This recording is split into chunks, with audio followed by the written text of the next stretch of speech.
Hello, chat. Hello, chat. I was gonna say something else and then I couldn't think of anything, so I defaulted to chat. It's Kerbal Space for— oh my god, Urban Venture found the new emote. There he is. That face when Urban Venture finds your secret pigman emote. It looks even better in person, I'm gonna be honest. Alright, let's double check that everything is working correctly today. Hello. Oh, hi, it's me. I didn't see it there. Thanks for stopping by the channel.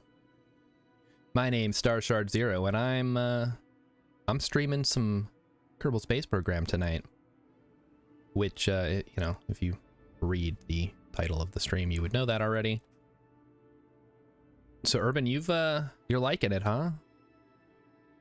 Maybe I should make more horrible, disgusting emotes. Now, obviously, I'm gonna need some kind of inspiration before I do that. But before we get started, I actually had a little something I want to share. So let me open this up here and make sure. Oh, okay, there it goes. It is a YouTube video, yes. Make sure everything looks good on the screen before I start it up. All right, here it is. So yeah, I think the heart emote I was working on that the other day. Maybe I'll work on that this Saturday. All right, here it is. This is a short clip, about a minute and a half long. And I thought I'd see how everybody reacts to this. So here we go. I love that color. That's such a happy, nice color. beautiful, rich It almost experience. kind of looks like what the Earth looks like when you're a bazillion miles away from the planet Moon. Yes, I just planet squinted at it. From the Moon. Moon, looking back at the Earth. From the planet Moon. Mm-hmm, From the planet Isn't the Moon a star? No, the Moon is a planet, darling. The Sun is a star. Is Well, the Moon really a planet? The Moon is a planet, Don't look at me honey. like that. It's The Sun is a star. Planet. Is the Sun not a star? I don't know what the Sun is. The Sun is we a don't star, know what isn't the it? Sun is. The Sun is a star.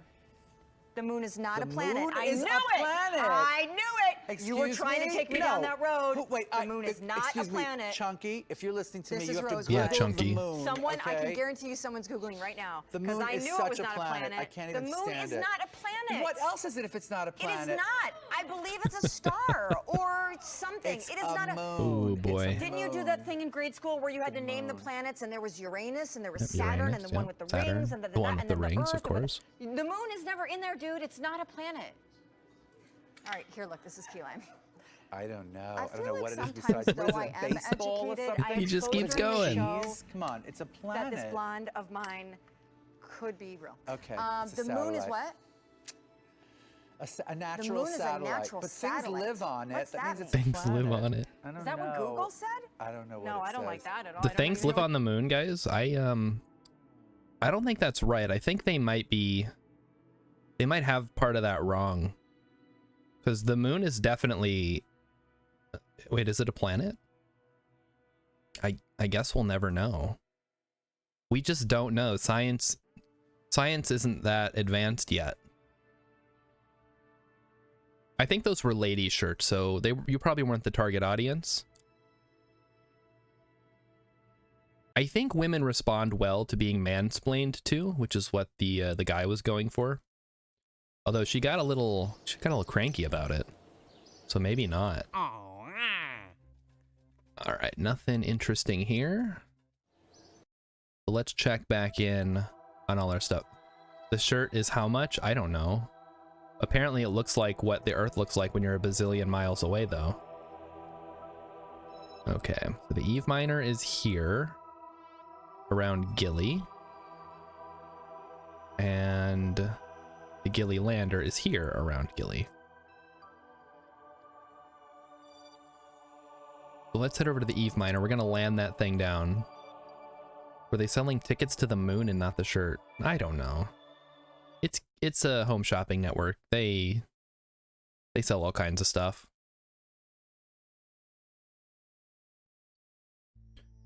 So what is the lowest orbit we can get? I think around, like 9,000 would be good. Let's go ahead and do that. Let's get into 9,000 meter orbit. Probably make sure we're controlling from here. we are good. I think that clip is from 2015. I'd have to look at it again. It's not an old clip, but it's also not super recent, so this was before going to the moon was something you could theoretically buy tickets for. All right, let's get the apoapsis down, or I guess our periapsis in this case, around 10,000.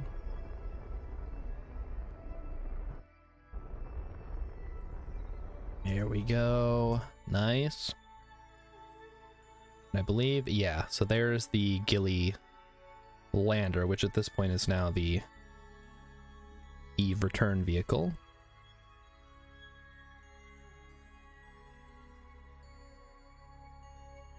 Let's go ahead and change that up. And our goal here tonight is going to be set this bad boy down. I gotta do the cutoff now. Oh no, I gotta hit ore. So we're gonna set this thing down on Gilly. We're gonna mine up some more ore. We're gonna refine it. And then the moment of truth is gonna be, can we rendezvous around Eve with one of these stations? Home Shopping Network. Did that lady lose her job afterwards? I hear they don't want anyone controversial on their channel. Well, apparently the guy that was talking to her groped people at some point. I don't know the full story. But are you sure they don't want anyone controversial on their channel? She was saying that the moon is not a star, or that the moon is a star, which may be a controversial opinion in some circles. I don't know. All right, let's do the time warp. Which one is that?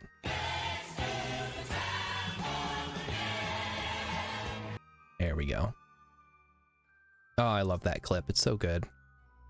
And it does not get caught by the YouTube copyright bots, so we're safe for now. But if I have to change it in the future, that's why. I guess I could say it myself. I could say, let's do the time warp again. It doesn't have the same impact though, I don't think. Anyway, so like I said, we're gonna get this thing touchdown on Gilly. We're gonna mine up some ore. And going over my checklist here, Eve to Kerbal return is gonna be about a year out from now. So once that rolls around, the Eve return vehicle is gonna set out for Eve return, and we're gonna bring those Kerbals home. And then Duna return is a year after that. So we'll see how much time warping we need to do. Oh, it's kind of dark. Hang on. Let's boost that a bit. Ambient light boost, 50%. Oh, it's not gonna let, chat, it's not gonna let me go to 50%. They just do not want me to have fun, do they? Ridiculous. Oh, that's much better. They apparently kicked Suzanne Summers off their channel for being pro stem cell. Huh. Interesting.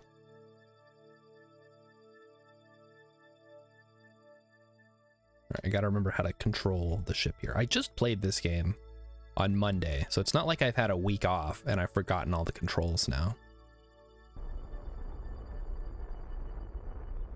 I think I'm just frazzled from having to work, which is a terrible excuse because I work every day.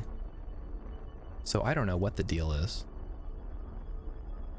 Just trying to focus. Oh, okay. You know how sometimes you go to hit the brake, but you hit the gas? That's what just happened to me. I should only be hitting, there's 4 different keys you want to hit. There's shift, control to throttle up and down, and then X to brake, and Z to max out your throttle. Those are the 4 thrust controls, throttle controls, whatever you want to call them. There we go. I wanted to hit X, but I accidentally hit Shift. They're very close. They're right next to each other. I mean, there's a Z in between, but we don't talk about Z anymore. Then we're going to go radial out, and we're going to drop off Meg in orbit. And she's just going to chill up here for the next couple of years at least. Ooh, undock. There we go. There she goes. And good luck being out in space, Meg. And yeah, this is our return package. Very important. It looks like our landing spot is going to be somewhere around here. So let's take a look at the scan. Meekin says a couple skincare people and Suzanne Summers said it's because they say they don't want any controversial people on their channel, but I obviously wasn't there and don't watch home shopping channels, so I don't know if that's true. Okay then. I don't know either, because I also was not there, nor do I watch home shopping channels.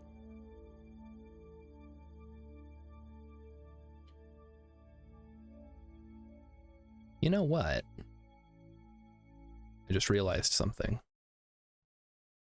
I forgot to do a thing. Let's do the thing. It doesn't actually affect anything, but I gotta put out the tweet that I'm streaming. Not important. You should ask your mom about it then if it's her thing. Maybe she knows. She knows all the juicy gossip about Suzanne Summers and the Home Shopping Network. So here we go. Bring it around town.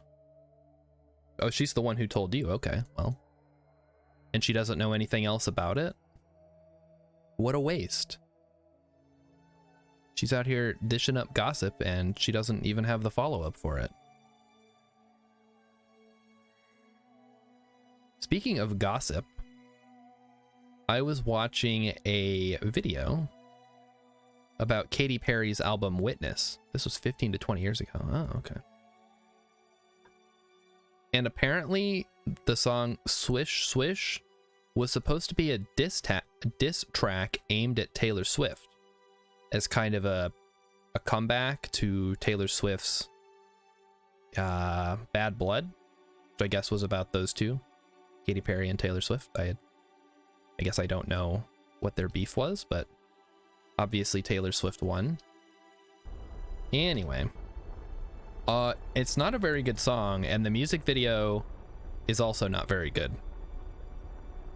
Just thought I'd share that information with you guys. Probably not very applicable to your everyday life, but it's important to fill dead air on stream. Oh yeah, Urban Venture was here. He might still be here. I might have scared him away with that awful video, but I'm glad he at least got to see the Pigman emote. Which I am... Oh, you're still here. Excellent. I am quite proud of that emote. I spent a whole hour working on it. Can you imagine charging $30 for that? Man, what a racket. $30 for an emote. I'll make you one for free if I've got an idea. Problem is I don't usually have an idea, or I have an idea that's too big-brained for me. And to be fair, most of the work was already done. I didn't have to draw that from scratch. Maybe $30 is appropriate. It just doesn't feel appropriate, you know?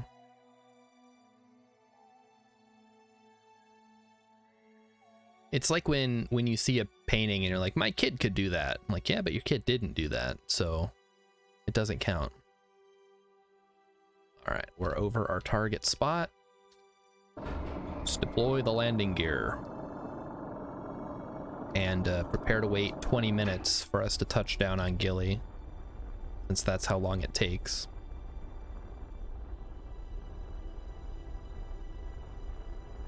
I mean, Gilly is it's a captured asteroid, or that's the lore about it, right? So it makes sense that it would be very, very tiny and have low gravity. Wish brought flossing into the public eye. Did it really? Oh God, that's even worse. The people need to hear about this. Unless flossing is cool now, so then I guess whatever. Alright, we're gonna time warp here.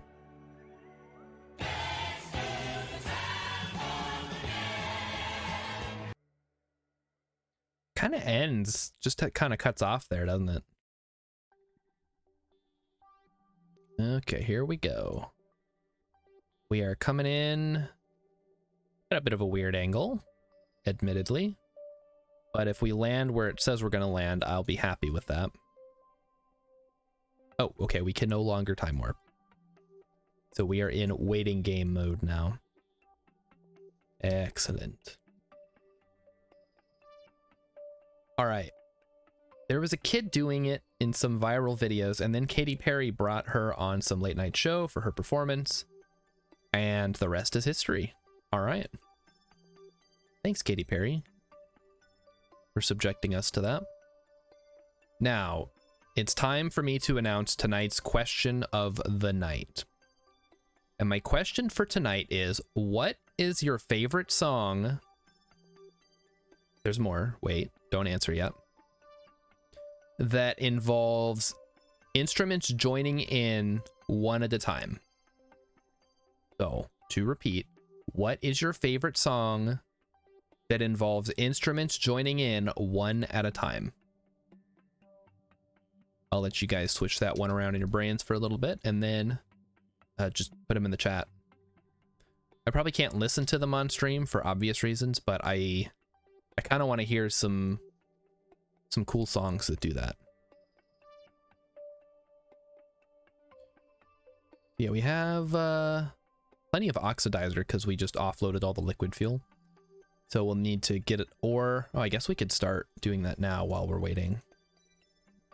And also we're going to want to land this way, I believe, to get maximum solar power.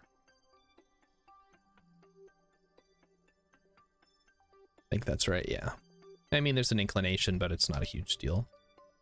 I'll turn this on for liquid fuel.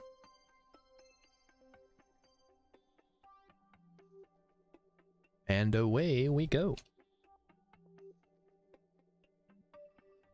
And hopefully we do land here, otherwise I'm gonna have to mess with our thrust a little bit. Nice and easy.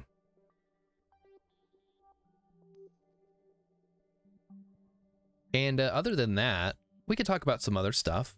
We could talk about... I told you guys on Monday that we watched Liar Liar over the weekend, which was an interesting movie.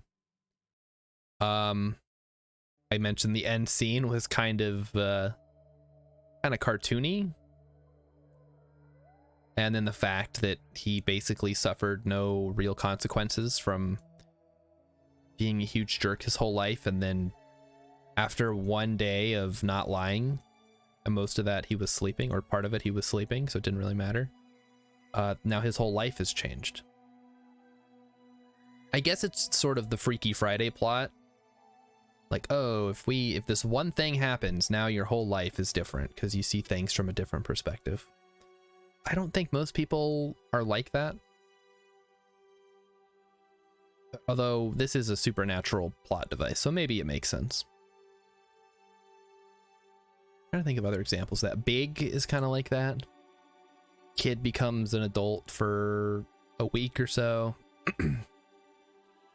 Then he goes back to being a kid and forgets all about it. Very weird. Weird movie. Fun movie, but weird.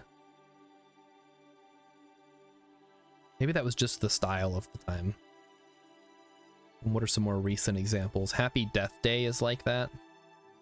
Like, oh, this weird thing is happening to somebody. How are you going to react to it?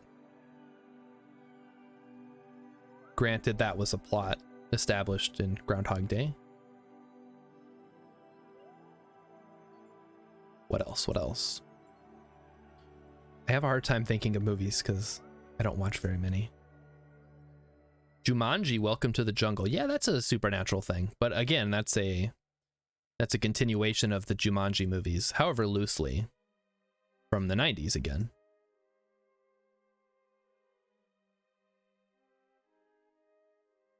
Ooh, wait, I have a good question.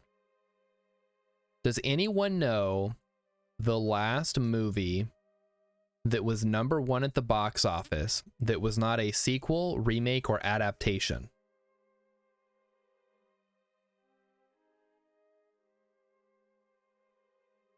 I'll let you think about that for a little bit. #1 at the box office, but was not a sequel, remake, or adaptation. So basically a completely fresh IP is maybe a better way to put it. Parasite, maybe? Was that #1 at the box office? Hmm?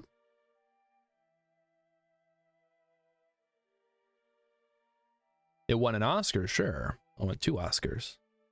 Right? Did it win 2 Oscars? And Emmykins does love Parasite, so she'll talk your ear off about it if you let her.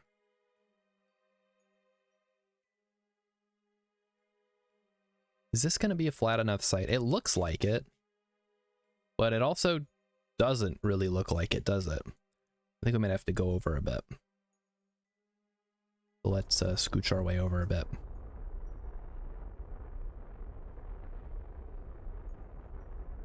Just a bit. Come on. Come on. Slow it down. That's right, Urban, you like movies. You're like a cinephile guy, right? Everyone who hasn't seen Parasite should. I haven't seen Parasite. Should I see it?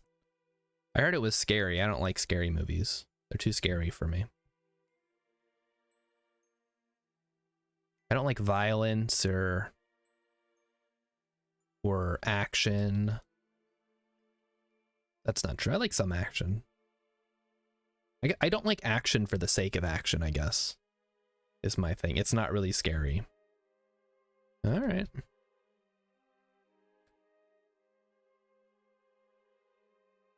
So Urban, you're saying you like classic movies, so you don't go to the theater a lot, or do you?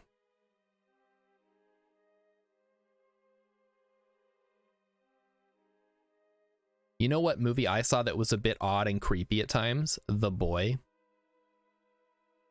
Have you seen The Boy, Urban? That's a fun one. Not really.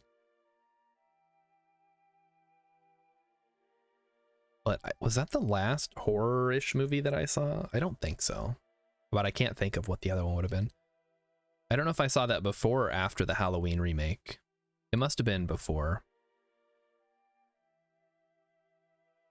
You haven't seen The Boy? Oh boy, hey, lucky you. It's not very good. The twist is stupid. And I don't know. It feels like an M. Night Shyamalan movie, but it's not. And I only say that because of the twist, which isn't very good. So it's exactly like an M. Night Shyamalan movie. What kind of movies do you like then, Urban? Just whatever, as long as it's good? Because you guys know that I am a comedy guy. Although I'm very picky about my brand of comedy. And I don't think they make the kind of comedies that I would enjoy, because I like dumb stoner comedies. And now they only make... What do they make? I don't know what they make anymore. I don't watch, like I said, I don't watch a lot of movies. But like old stuff, like Dude, Where's My Car? Or Grandma's Boy.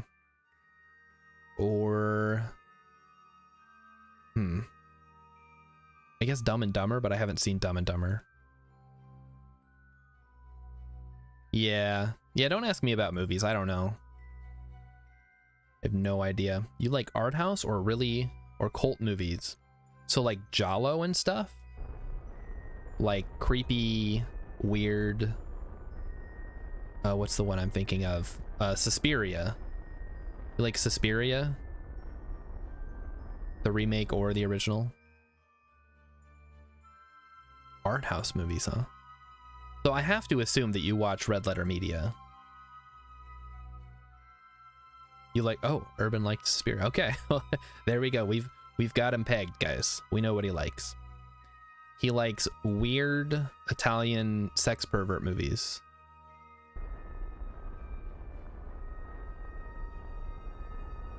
Okay, time to land, guys. Told you this was gonna take 20 minutes. I gotta sit here and fill dead air for that whole time. Also, Urban, I was asking about this on Monday. You weren't here, obviously, so you don't. You said you got your music library from the YouTube library, is that correct? Because I was thinking of adding different music, because I think people probably get tired of the Kevin MacLeod stuff. You've never seen Red Letter Media? Oh boy.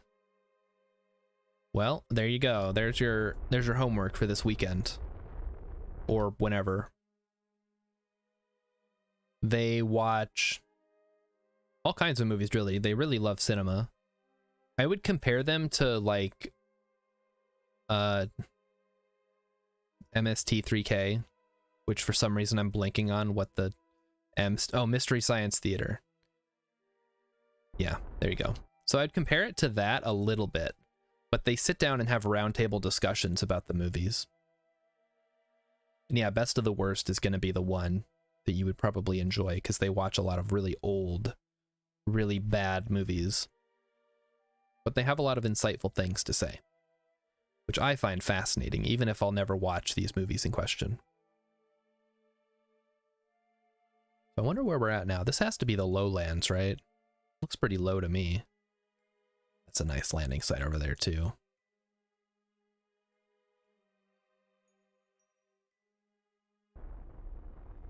All right, let's try to arrest our descent here.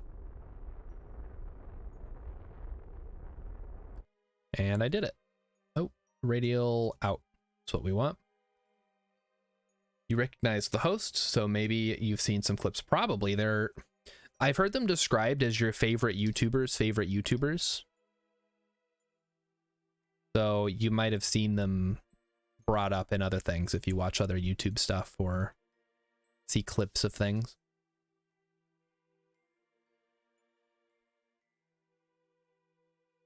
You might know Mike from the Mr. Plinkett Star Wars reviews that he did 10, 15 years ago at this point. But that's kind of how I got introduced to them. Because I don't know exactly when I got linked to those videos, but I watched it. I watched the first one, the Phantom Menace one. I'm like, this guy's hilarious. And then turns out they have a whole channel of movie stuff. So good times. Were those the ones with him in his basement? Oh, he goes into the basement sometimes, yeah. And he talks like this. 59 minutes. Yeah, and he's like a weird, gross old man. That's the one. You might know that one. And that's how I discovered that the Star Wars prequels are bad, actually. With the pizza rolls, yep. Well, I'm glad I could help you reconnect with your past in some minor way. Isn't it fun when you see something or you've seen something and you don't think about it, and then someday you think about it and then you can't find it? Did I say that's great? I mean, that's awful. It's like, wow, that video is really funny. I should see if I can find it. Oh, I can't find it. Bummer. All right, we're finally going to touch down here. And this looks like a nice flat area. I zoomed out, although I wish the game had some kind of grid system, so I had a better idea of where I was landing. Maybe like a little radar ping that goes out and kind of shows you the landing sites around you. Something for KSP2. I'm sure there's a mod that does it. And here we go. 150 meters to go. We're gonna land, we're gonna drop the drills, and we're gonna let everything do its thing. Well, we shift our focus elsewhere in the solar system. Here we come for a nice landing. Very nice. Very nice. So it's still a little bit, not quite flat, as flat as I would like, but it's probably fine. It's flat enough, as far as I'm concerned. Let's drop anchor. And begin the drilling process.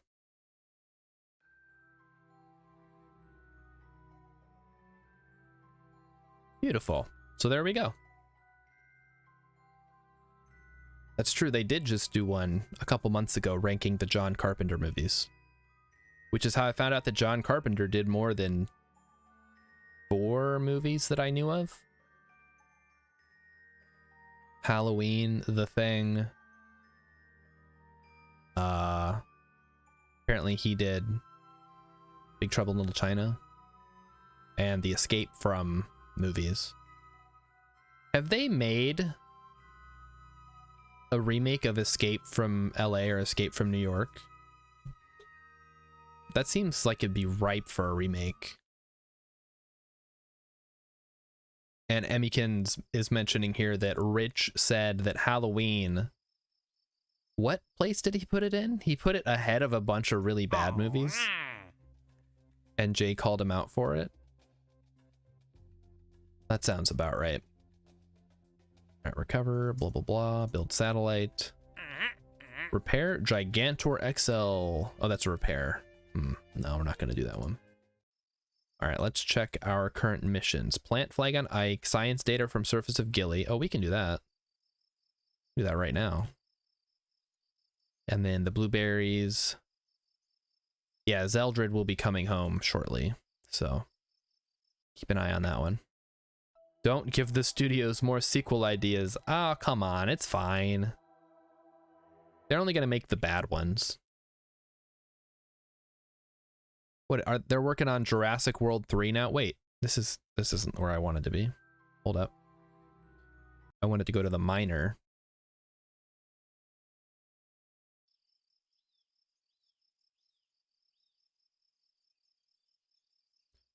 So yeah, like Chris Pratt is in everything now. They're making a remake of insert your favorite franchise from your childhood here, starring Chris Pratt as a fun anthropomorphic character. They're remaking the Care Bears with Chris Pratt as one of the Care Bears. I don't know their names. Okay, let's get some science. Oh, we don't even have... Shoot. All right, we'll just have to wait for the orbit of the planet to put us in contact.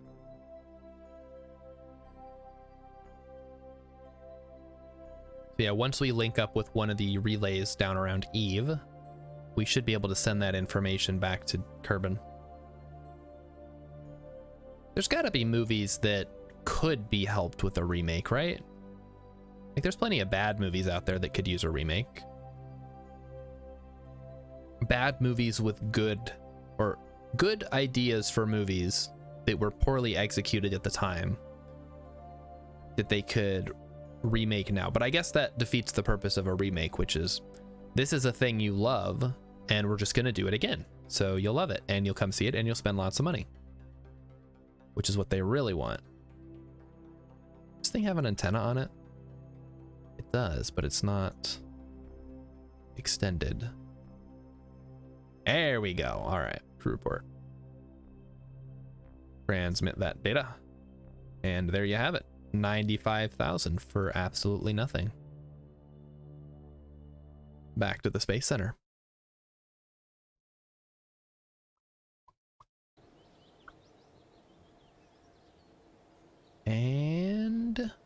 Here we go. Conduct gravimetric surveys of Gilly. Ooh, that's, I don't think we don't have anything that would be able to do that right now. Recover a module. I hate those missions so much. Gather surface deployed mystery goo observation science from the surface of Eve. Because that's exactly what I want to do. I want to go down to Eve. Oh, the Sentinel one, we could do that. Let's build a nice Sentinel thing. Urban, I might need your help on this one. This is a new ship. We're going to use the Probodobodine Hex 2 because it says that it's a good one. Then we need, what is that thing? The Sentinel Infrared Telescope. And I think we just plop it up there, right? Looks good to me. Then we slap some engines on this thing. Or an engine. Wait, does this thing have fuel in it? Oh, wait. Do we have Xenon yet? Ah, we do. All right, we're going to use Xenon for this one then. So grab the Xenon canisters. And the canister. Here we go. And where's the Xenon engine? I'm just randomly looking for it. Not even, there it is, the Dawn.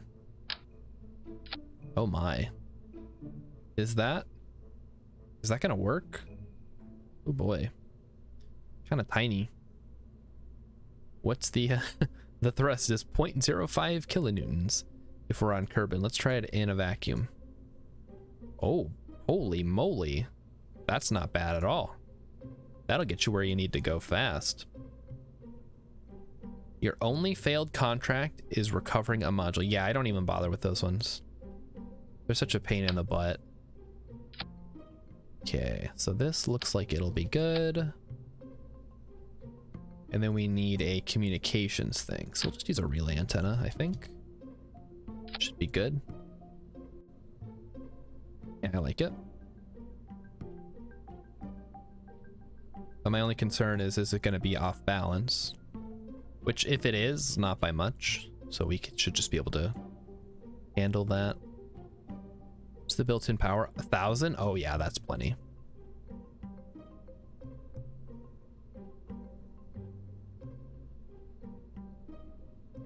This is our eye in the sky craft. Now, what else does this thing need? I guess a decoupler? Yeah, that looks okay, I guess. We'll play pretend. Hey, here comes Grumpy with 3 whole people. Holy moly. Raking in the big views there. So Grumpy has finally returned from his moving thing that he was doing. He was doing the moving thing, yeah. That's what you call it. So he is back streaming again. So if you guys like him, go check him out. Granted, I think everybody here, hey, it's Carluna. Excellent. You guys missed the video. Should I play the video again? Do you think everybody wants to see it? I posted it to Grumpy's Discord, so you guys might have already seen it. This is just causing trouble, isn't it? Is there a better one we could use? Maybe just the high gain would be fine. Yeah, because it like folds out. So it has a packet. No, I don't care about the packet size. I care about the distance. So this is 2G. This is 15 Gs, and this is 5M. Oh, so this actually isn't very good at all. If anything, we want this one. Yeah, I think that's better. It folds out like so. Yeah, I can work with that. Okay. This is an oxygen not included. Yeah, I changed my schedule. We're doing KSP. It's the KSP-a-thon. So I'm doing all KSP for the next couple of weeks here. Ooh, okay. Well, that's a goofy looking fairing, but I think it'll work. And then we need some fuel tanks. Oh, I did this size. Yuck. All right. I guess bust out the big-ish tanks. It's 1:40 a.m. there. Oh boy, we got the Euro folks in here, huh? How's everything going over there, by the way? It's I don't know. I don't usually pay too much attention to the news, but hopefully hanging out here can take your mind off anything that's unpleasant. Hopefully you'll learn at least one thing about this game. Well, step 1, you have to build a rocket, which is actually the harder part. Flying, it's pretty straightforward. And unfortunately, I've picked a horrible size, so I'm not happy with that. I'm going to change the size of this thing to be much larger. I'm going to go with the 2.5 meter size, which is actually just a straight up improvement. Is good.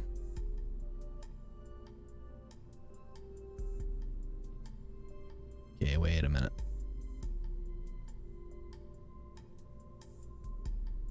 Yeah, that looks good. It kind of reminds me of our other satellite design. Then we need the big boy tank. This guy. So we'll switch over to altitude. Let's see how much distance we get out of something like a skipper. It's a pretty solid middle booster. Carluna has no TV, no radio, no phones, no lights, no motor cars, not a single luxury. Like Robinson Crusoe, you're as primitive as can be. Only internet. Oh, okay. Well, then I guess not like Gilligan's Island. News are not what I'm looking for unless they're tech news. Okay. So how much thrust to weight does this thing have? 1.39 with 4,000 meters per second.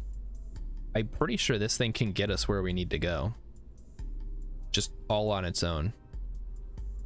My only concern would be aerodynamics, but I think it's aerodynamic enough to handle that on its own. And then once we're in orbit, it's got 13,000 delta V to work with. So Urban, is this acceptable? Will this do what I want it to do? Just from a cursory glance? Or have I missed some very important? Electric charge generator with storage liking. Is 1,000 not enough? Really? Come on, game. Don't give me that. Hibernate in warp. E-auto. Hibernation is off.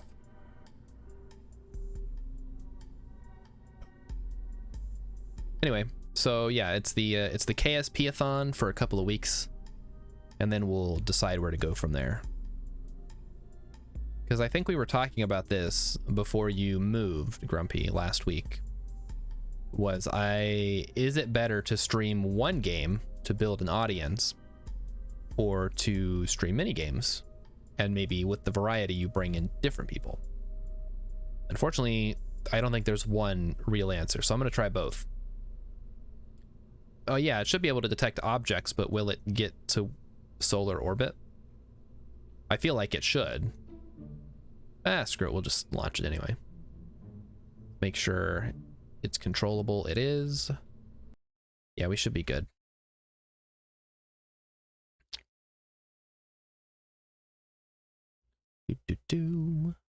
Just got to get it up there. It's 1,500 to solar orbit. Oh, okay. So we should be able to make adjustments and everything. We'll be good. All right, let's change that. And open up this and that. And we're off. Let's go. So yeah, this one should not flip. If it flips, we have much bigger problems.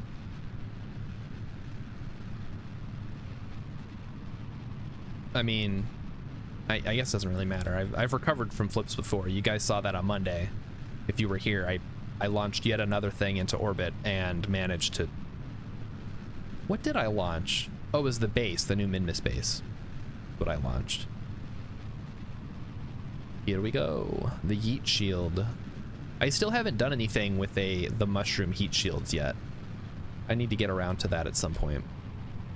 I was gonna use them for Eve, but then I got talked out of it at the last minute by I'm in Timeout, I think, who I have not seen in a while, which bums me out. He was cool. Very helpful with KSP stuff, which is always nice. I have backseating allowed for a reason.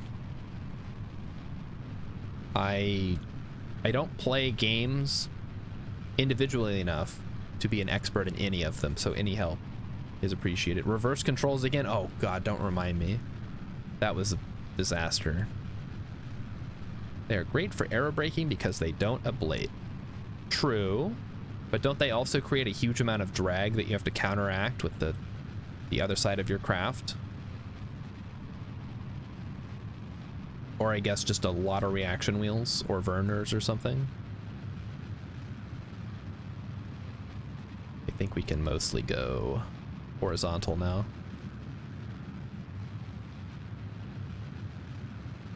And we should be getting some aerodynamic effects here. Yeah, you can kind of see just the outline of it. Carolina is no expert, but you're guessing that concentrating on one game tends to get you more people that are there for the game, while changing around gets you more people that are there for you. Yeah, that makes sense. The issue is, how do you get people to watch you to determine if they like you or not? It's not exactly it's a chicken and egg type situation, I think. So there we go. Apparatus is up to 70. And there we go. Oh. Okay. Like we got a late night delivery here. Not sure who is delivering it. 6:45, but there it is. Big old box.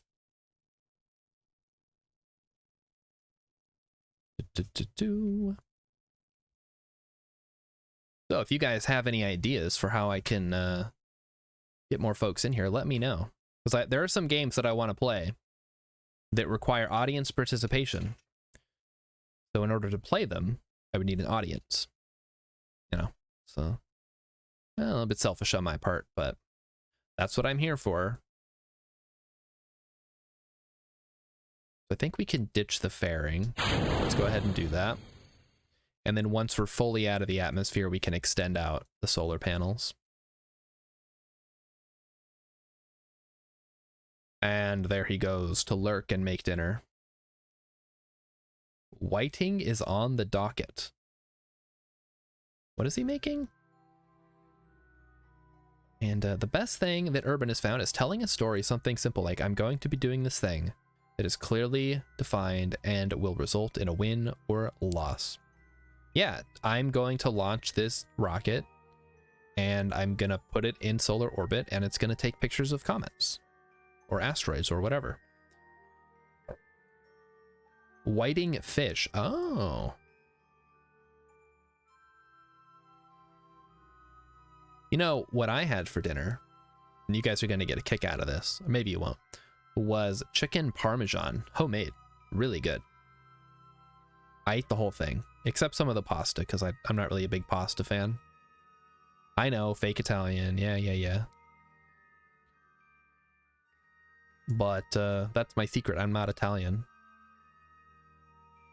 And extend the antenna. There we go, everything looks good.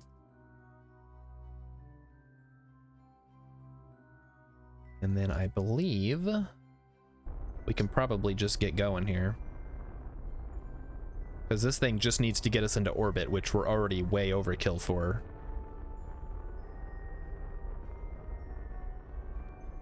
So we're gonna get to about 20 kilometers and then ditch it and switch over to the Xenon. Okay. Yep.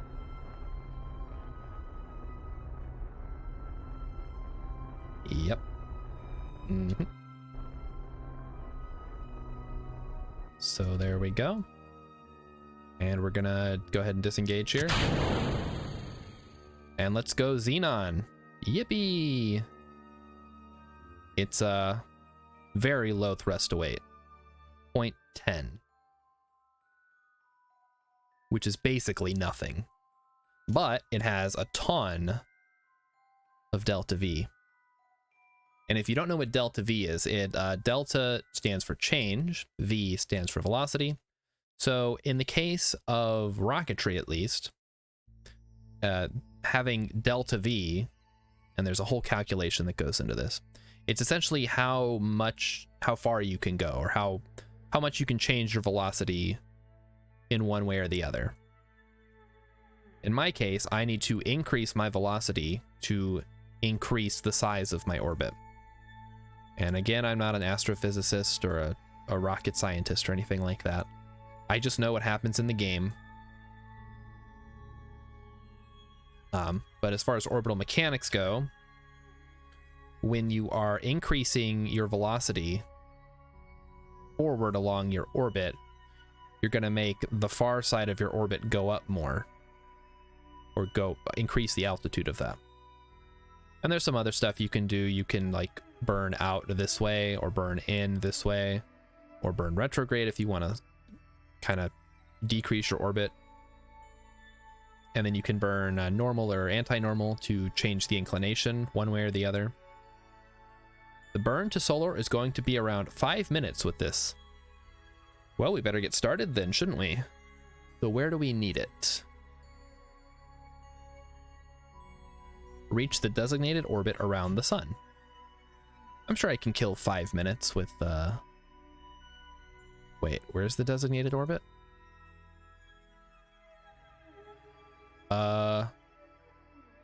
The heck is it? Shouldn't it be showing that to me? 11 million meters. No, 11. That's more than a million. That's 100,000. That's a billion. 11 billion meters. Needs to decrease its altitude to a soft touchdown in bed. All right. Yeah, have a good night. Enjoy your sleep. It's always nice to see you around here. I know you're more of a grumpy guy, but hey, I'm here too. Don't forget about me. Sometimes Grumpy doesn't stream, and then you're like, well, who am I going to watch? Am I going to watch Germa, or am I going to watch this guy who's 10 times funnier than somebody? Probably not funnier than Germa, unfortunately. I've never even watched Germa, but his presence permeates so much of Twitch. Same with, like, I don't know, Amaranth, but for different reasons. Okay, so 11 million or 11 billion, whatever. Million, a billion, what difference does it make? We're just going to increase, make a maneuver node here. I think that's going to be between Eve and Kerbal. Yeah, we're going to go ahead and change this. I think, yeah, this is about right. Somewhere around there. Okay. Then we just have to get to the other side in 178 days. Hey! Who was that? Oh, that was Carluna. Oh, you never followed me. Thank you. You are follower number 69. Congratulations. 69, dudes! There's a button. You forgot. Yeah, you've been in here before. I've seen you. It's no big deal. And there's our maneuver. It's going to take 15 minutes, chat. 15 minutes of burning. And you know what? I'm okay with that. I hope you guys are okay with that. Because we're all here to have a fun time with xenon gas. Also, I just realized we have limited probe control, which is somewhat unfortunate. Your math was, yeah, your math was off by a factor of 3, apparently. But that's okay. Node in 7.5 minutes. So I think what we're going to do is we're just going to do a couple of burns over time. Let's do little 5-minute burns. I'm not in a rush, as you can tell. So what games has everybody been playing? obviously I've been streaming Kerbals, but I do not play Kerbals off stream. There's I don't know, it's not really a game that I have anything to do in that I couldn't do streaming. Now, I know there's some boring stuff, but I feel like I have to subject you guys to that. Carlin has been playing Star Sector. I thought you were sleeping. But yeah, Star Sector. I actually haven't played it in a while. I need to get back into it. I've been playing a lot of Grounded. If you have me on Discord, you'll see me, or if you have me on Steam. That's basically what I've been playing every chance that I get because it's so fun. All right, so there goes the Xenon. Just let it go. You were supposed to. Yeah, I know that feeling. Sometimes I'll stop streaming, right? Around the regular time. And then I'll be like, you know, I'm still feeling a little up. I don't need to go to bed just yet. And then 2.5 hours later, I'm like, oh, right, I was supposed to go to bed because I have to get up in the morning. Yeah, I should do that. And then an hour later, I'm like, oh, right. Hey, Mr. Mayan. Hello. Hello, kitty boys. Yes, that's me. I am the guy who plays Kerbal Space Program in a pink kitty headset. Unfortunately, the story is not as interesting as you might think. It's just my wife's headset that I use because it's better than my headset. And in fact, since I got the mic, I don't technically need the headset. I could just use some small little headphones. But I think it adds character to the stream. Do I use add-ons? I use no add-ons. No, this is strictly vanilla. It's all no mods. Just the DLC is what I use. I don't think most people would consider it to be add-ons. So anything you see here is achievable with just the base game plus DLC and nothing else. So depending on what you're looking for, that may or may not be your thing. We're just burning our Xenon engine here. Let me close that. Such a cool color too. I like the blue.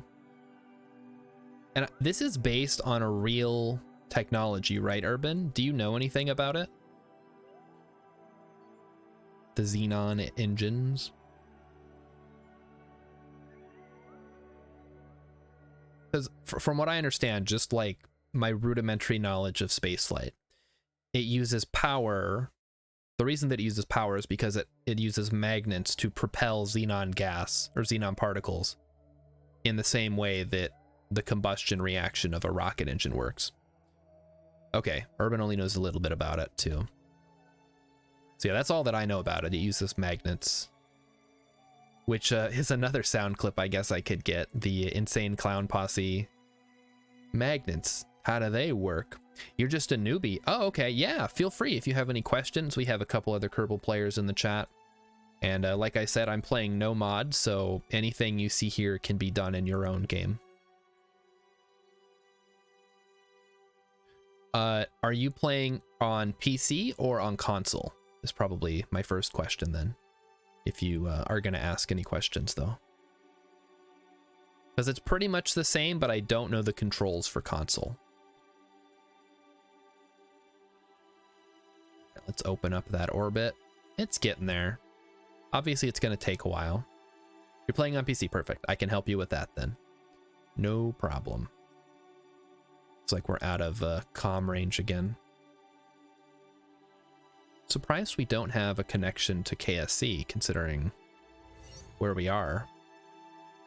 Oh, was that Mr. Mayan following me? Thank you very much, Mr. Mayan.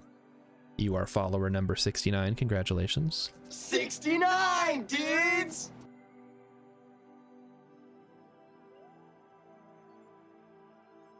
And thank you, Bill and Ted, for the extra celebration there. Oh, this is kind of boring actually now. I thought I'd be able to handle this.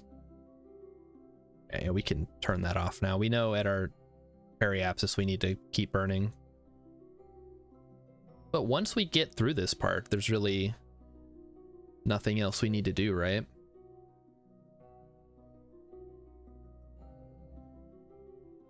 It's just a matter of pushing through this very boring time in our lives.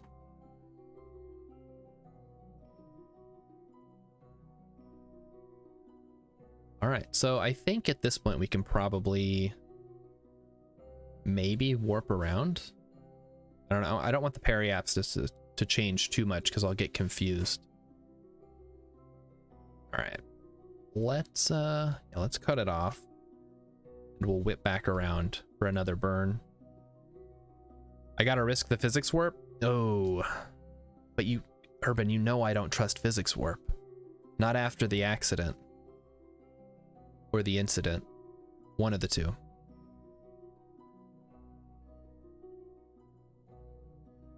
It's fine. I can fill 10 more minutes of nonsense time.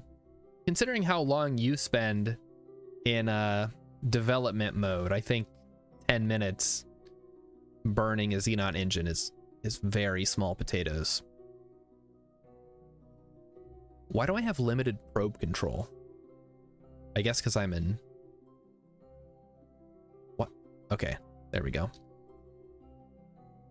Ta-da! I need to think of some more things to add to that list, by the way. I know you said you wanted it to fill the whole chat screen. I think there's a character limit, though. So I guess once I hit that, we have to stop. But I'm running out of things that are even in Kerbal Space Program for me to not trust. Like, do I not trust control surfaces? Do I not trust aerodynamics? Do I not trust re-entry heating? I don't... We must find this limit. Yes, we must, I suppose. So we're just gonna keep on burning. We're up to about 750,000 meters. We've passed that now.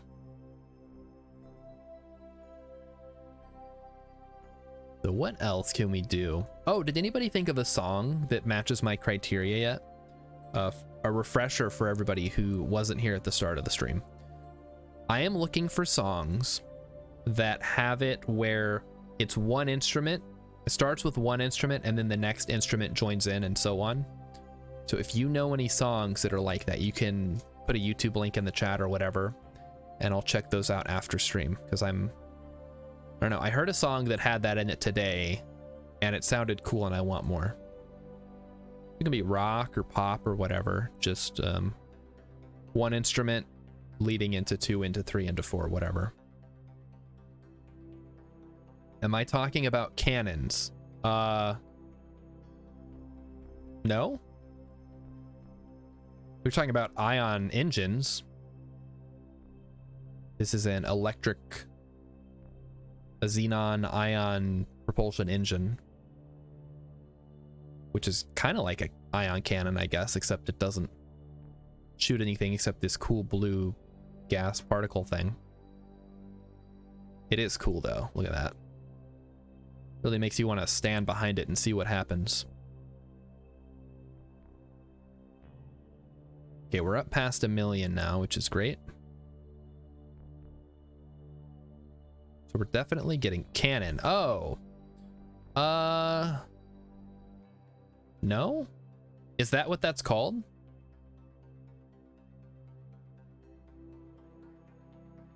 Because it might be. I don't, despite the fact that I took a music appreciation class in high school for my fine arts credit, I don't remember anything about music. Except that I really like Bach's The Little Fugue in G minor, which is just an awesome, awesome piece of music. Played entirely on the organ, which are really cool instruments in their own right.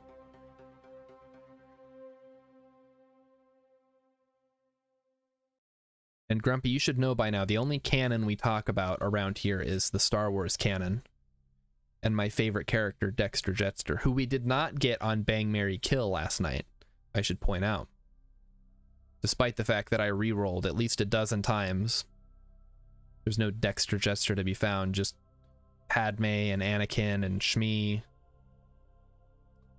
And that, who was that other guy that we got? That weird guy that I didn't know what he was from.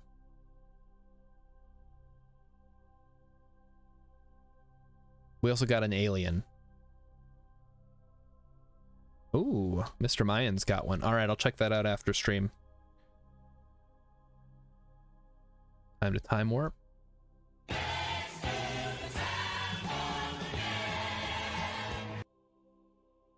I like it. Oh, Grumpy, you haven't heard the new sound stuff yet, have you? I added that over the weekend, I think. So you would have been gone. Do you want to hear them all? Let me know in the chat. I have 3 more slots. And some of them can probably be swapped around, honestly. They're not all amazing. So I'm currently thinking about a couple of other ones that I've had my eyes on. And I'll be adding those when I have time. Either tomorrow or this weekend or whenever. Oh, it's little after 7. Everybody remember to hydrate. Every hour on the hour.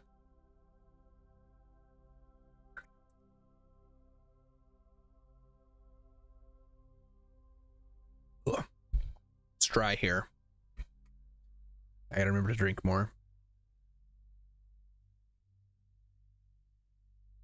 I suppose depending on where you live, if it's winter there, it's probably dry as well. But some places get more humid winters, I assume, if they don't freeze.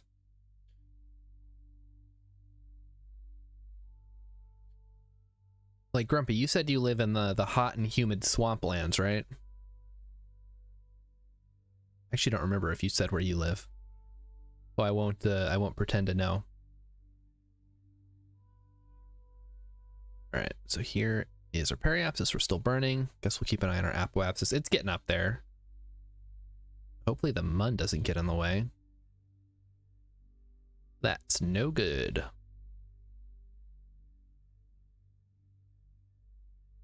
Also, those of you who... let's see, how do I best phrase this? I was talking to Grumpy earlier in his stream, and we were discussing when we're going to get together and do some more Gartic Phone. And we haven't scheduled it out yet, but look forward to that in the future. Because that game is fun, chat can play, and it's a good time for everyone. Oh, Urban Venture is down for it. Excellent, excellent. I mean, I, for one, am super hyped about it. Because that game generates so many memes. Some of them might even, if we generate a real good one, I could turn it into an emote. But, my main goal for new emotes is going to be organicness of them.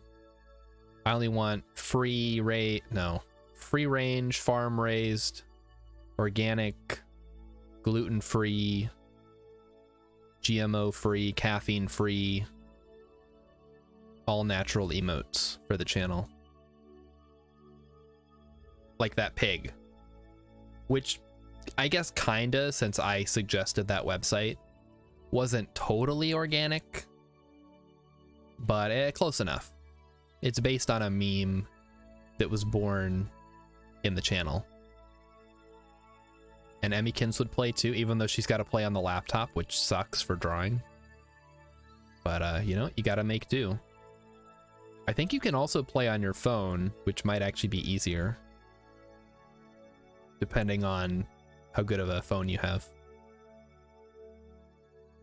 Alright, so it's still going, it's still going. Do you guys remember when Among Us was popular?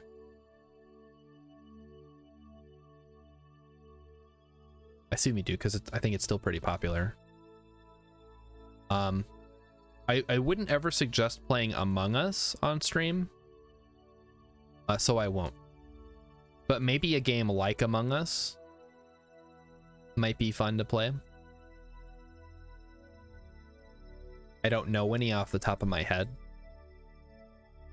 But I do know that there's one. It's 3D, so you walk around and stuff. and it's on a steampunk flavored spaceship. For some reason, I can't remember the name right now. If anybody knows, type it out in chat. But it's kind of like Among Us in that there's an imposter and there's passengers, and you have to, I don't know what the actual gameplay loop is, but it looked kind of cool. So I'll give it that at least as much. Because Among Us is very, you know, very simple, very cartoony. And some people probably aren't into that as much. All right, let's burn it up.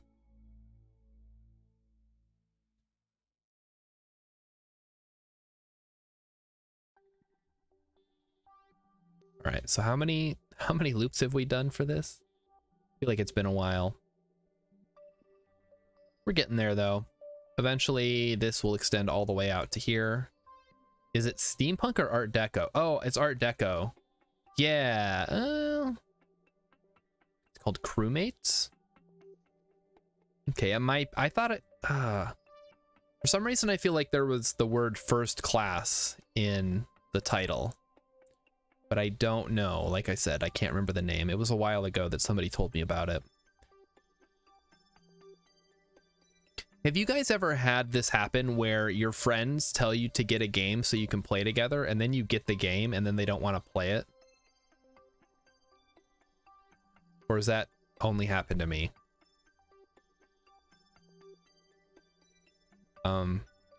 Because I feel like it's happened more than once with my friends. Which is why I don't buy games to play with them anymore. Unless they also don't have it and we all have to buy it, because then they're kind of obligated to play. Same here for Mr. Mind. Yeah, it's like, come on, get this game. We've been having so much fun with it. And then you get it and they're like, oh no, we're done playing that. We already played it. Oh, the frustration. Yeah, so then you end up with all these games that are multiplayer and you have nobody to play with. All right, there we go. Look at it go, guys. Our trajectory is extending out past the Mun. Soon it'll be past Minmus and then out to solar orbit. It's called First Class Trouble. Aha! We got it. Urban out here, the Google sleuth. Finding the games. So yeah, if you guys want to do something like that, I'd be down.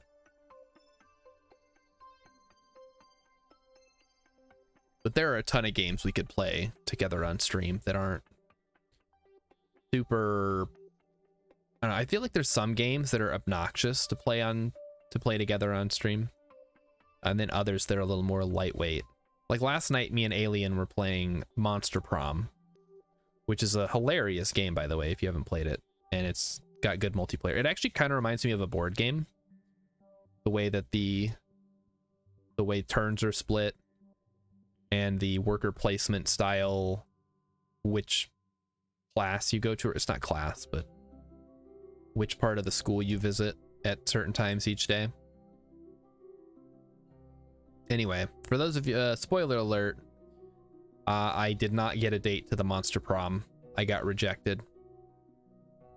So yeah, be careful if you decide to get that one.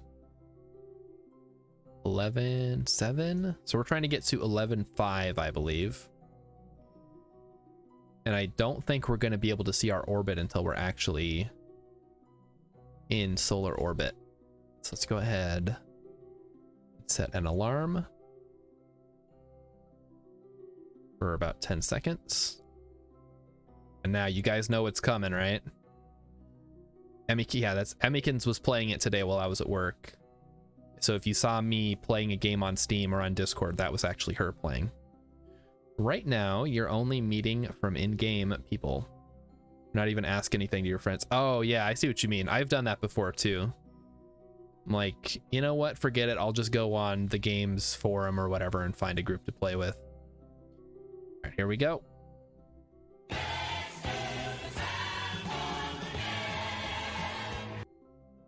There we go. We did it.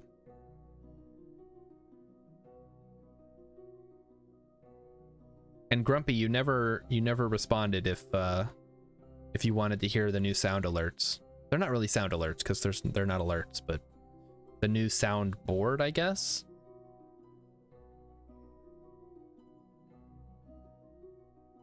So we'll see. I guess if somebody else wants to hear them, I can just play them all out too. But I don't want to annoy everybody with spamming the sounds. All right, here we are. We're in solar orbit. So this is our target. As you can see, we're already set to be there. So we'll set an alarm for here-ish.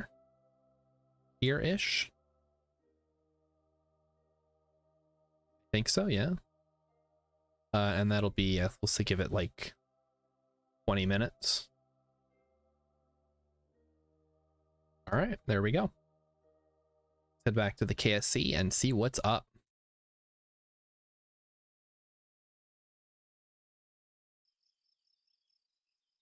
So that mission is underway. And bring a newly discovered Class A asteroid to Kerbal and land it. Not happening. But science data from surface of Minmus, done. Science data from surface of the Mun, done. Let's get that surface data. Mr. Mayan's a little crazy about it. You prefer more sounds, and loyalty points will work with it too. Ooh, you know what? Ash isn't here. Ash is another chat member, viewer, whatever you want to call you guys. And he was asking about adding more sound alerts to the channel point redemptions. I might just have to do it if people are really interested in that. I was a little concerned because I don't, want sounds playing at random times necessarily, but if people really like it, customer's always right, So we want to go to the Min station. Where's the Min station? Where is the Min? Oh, not toggled on. Min base. That's what it's called.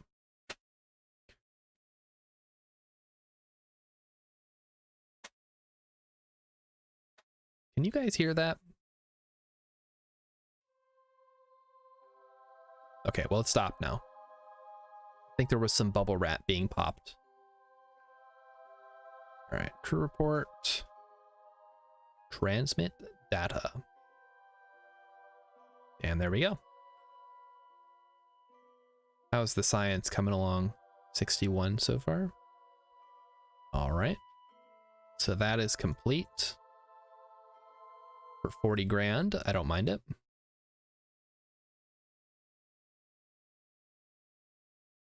So currently, Mr. Mayan, I have 6 sounds, and I'll play through them right now.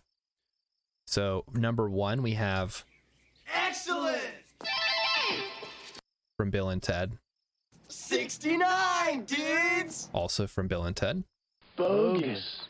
And from Bill and Ted as well. So that's kind of the, I'm excited about something. Something was, I guess, a good innuendo or whatever. And then 3 is bogus, which is something was bogus. Then we have, which I use for time warping in Kerbal Space Program or any other games that might have fast forwarding. Then we have, they ask you how you are, you just have to say that you're fine when you're not really fine, but you just can't get into it because they would never understand. that's when something bad happens. And then we have this one. No one knows what it means, but it's provocative. And that's if someone or I say something like weird in the chat. So there you go. Those are the 6 sounds that I currently have available. So why don't we head over to the one on the Mun, which is currently in sunlight. Perfect.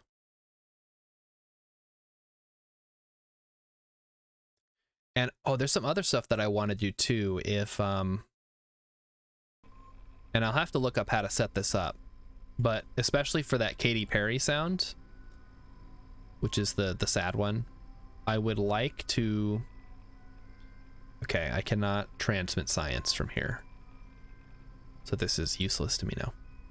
I would like it to change the screen to black and white. I think that'll be cool. You like the last two sounds? Nice.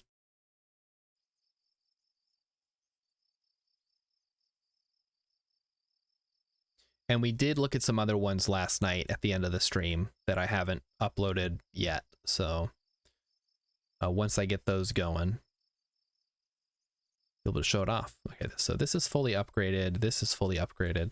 It doesn't look fully upgraded, but I guess it is. Let's see if they can get... No, we can't afford any research right now. All right.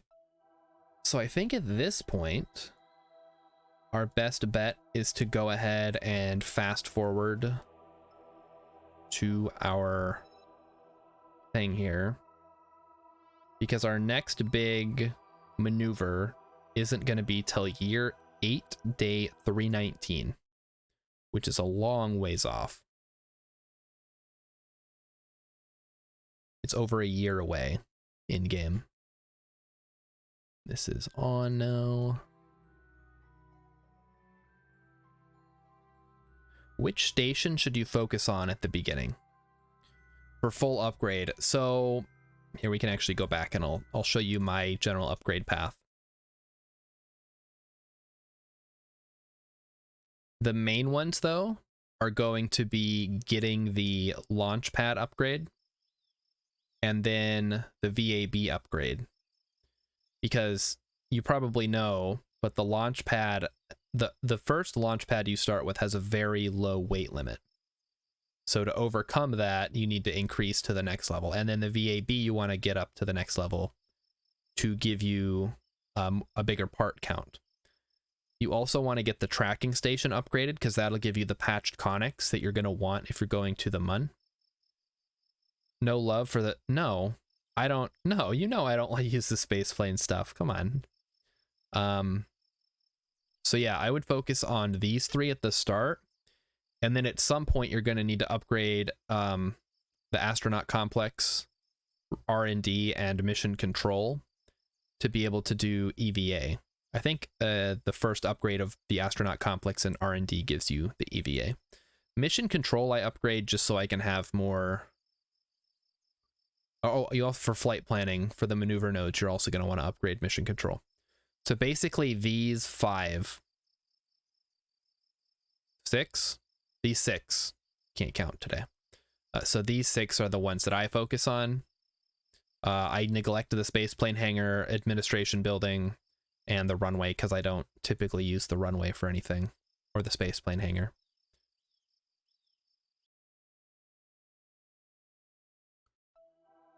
All right, back to the mission. The eye in the sky.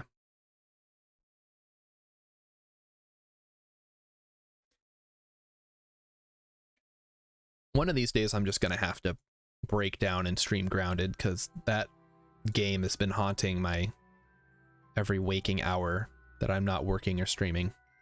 Well, it haunts me then too, I just can't play it.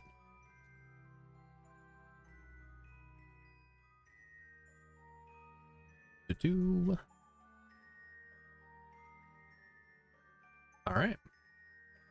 So we have the alarm clock set up. I don't anticipate that we have anything coming up, but let me double check. So yeah, year 8, day 319 is our next thing that's coming up. So we're going to go ahead and warp.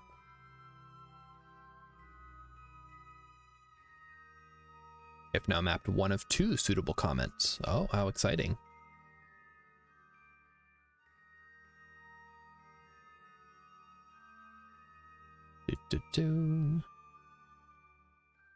Can we maybe get some more while we're here? No? Okay. Fair enough. A lot of comets and stuff out here, though. Some big boy stuff.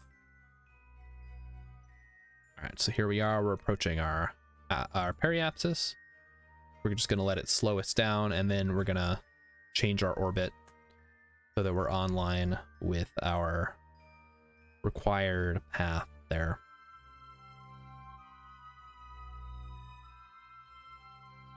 Any blue ones headed into the sun? Ooh, is that an Outer Wilds reference? I hope not.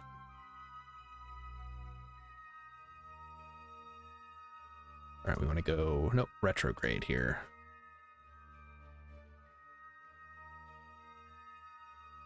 So there it goes. We just need to keep an eye on our whole thing here. Can you imagine if they made you do a retrograde orbit around the sun and you took that mission not realizing that that was what would happen? Oh boy. Urban, have you ever done that? Where you've taken a mission not realizing that it was a retrograde orbit? And then you get there and you get into the orbit, but then it's the wrong orbit because it's actually the opposite direction that you need to be going? You can rescue missions like that? Yeah, if you have the Delta V.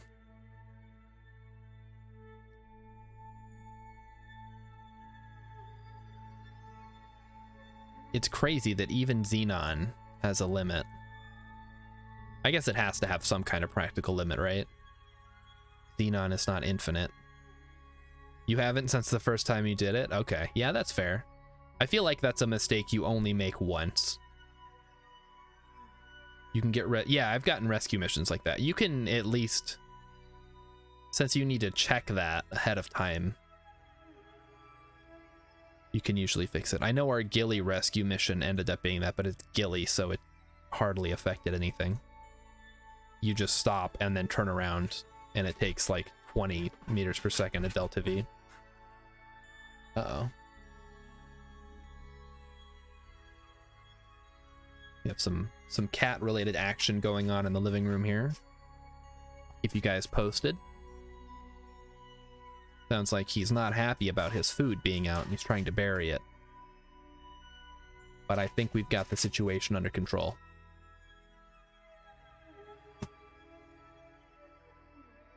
All right. How much farther do we have to go? Another million, billion, quintillion Brazilian meters.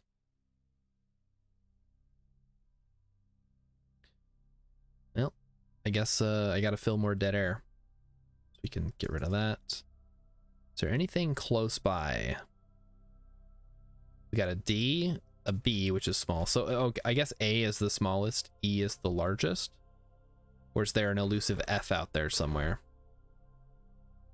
I'm not seeing any. But that doesn't mean they're not there. You can't check rescue missions orbits, which is why that's often the time people pick those up. You can't check them ahead of time, you mean? Yeah. I suppose that is true.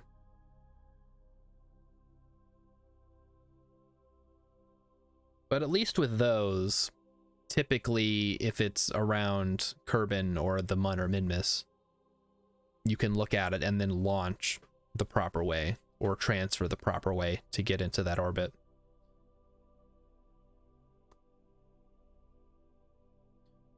The ones that I don't like are the ones where the rescue or the craft that you need to rescue is on some big orbit around Kerbin to where it'll get picked up by the Mun and then slingshotted. The general rule is never take solar rescues. Yeah, that's probably a smart idea. It's not worth the effort that you put into it. Like at that point, just buy a Kerbal.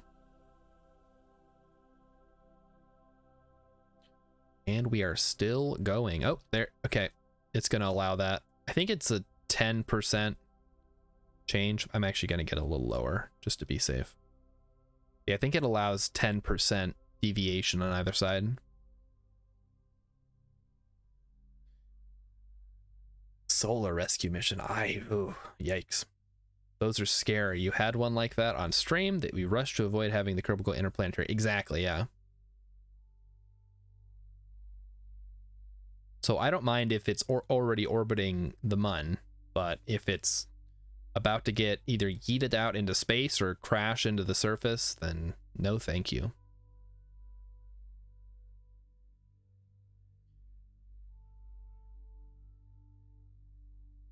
Also, if you haven't been on the channel in a while, you may notice some new channel point rewards. I think I mentioned this to Urban.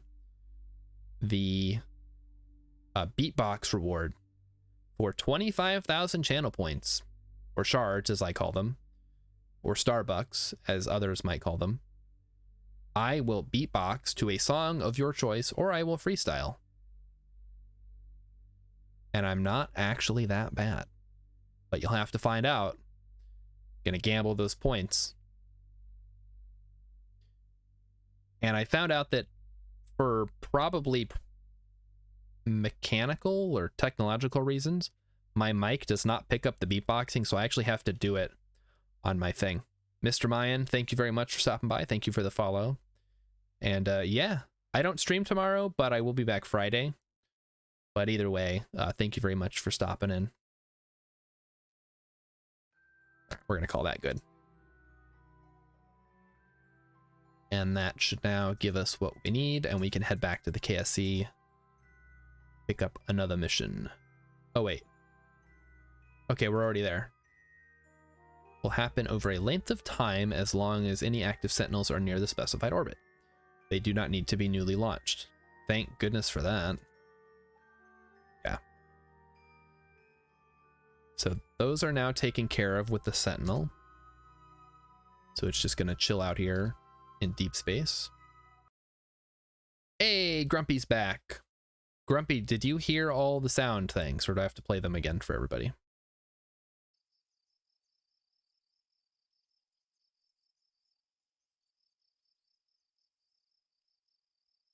Mission control, plant flag on Duna? I don't know if we're going to be doing that anytime soon.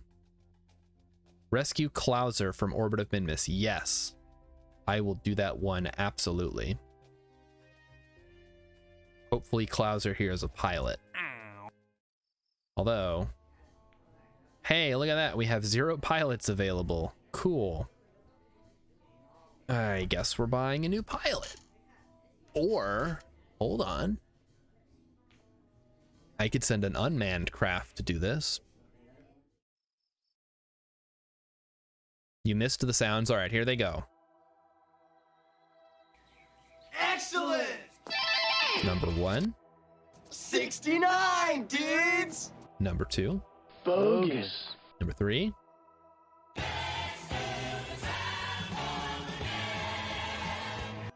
Number 4.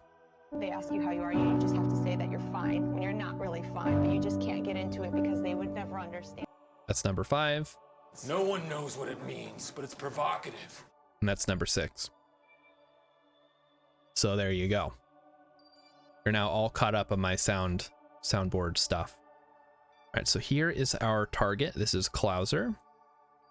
We do have the Min station here, but I don't... Oh, do we have... I guess even if we do have something here that can pick them up.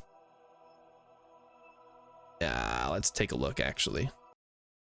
You love number 5? Yeah, I'm actually gonna add a color effect to the screen for that one as well, once I figure out how to do that. Oh wait, this doesn't have a lander attached to it. Never mind. So here we have DudePont and 2 scientists. They have been dutifully doing science, though they're getting a little low on data, it looks like. Can't transmit yet. Okay. Then I guess we are gonna go ahead and buy another pilot. We're gonna need one eventually anyways. Or we could just leave that Kerbal out there until we get back from Eve. Oh wait, I forgot. I totally forgot what we were doing. We had a mining mission going on Gilly. It should be done by now. So let's check in on that. So many missions going on, jeez.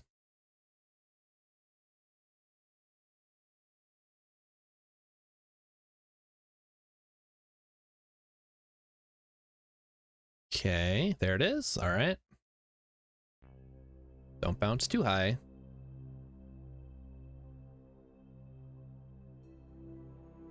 Yeah, I think it's figuring itself out. Don't worry, guys. Just some physics weirdness. All right, so we want oxidizer now. And monoprop. There we go.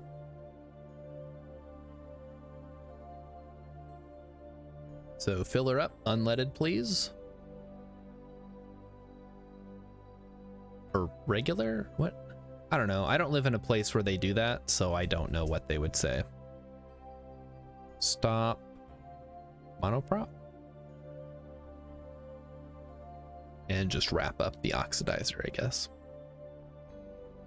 I think I want to say that there are 2 states where if you go to a gas station, you can't pump your own gas.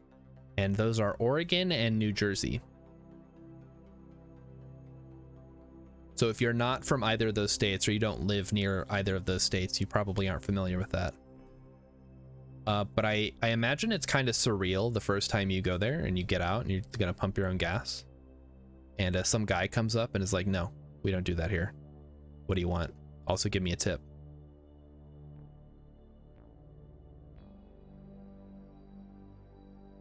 All right, now we just got to wait to fill up our ore tanks. So turn off all of this. And let's do some time warping. Full service is nice, would highly recommend. Yeah, is it? You think so?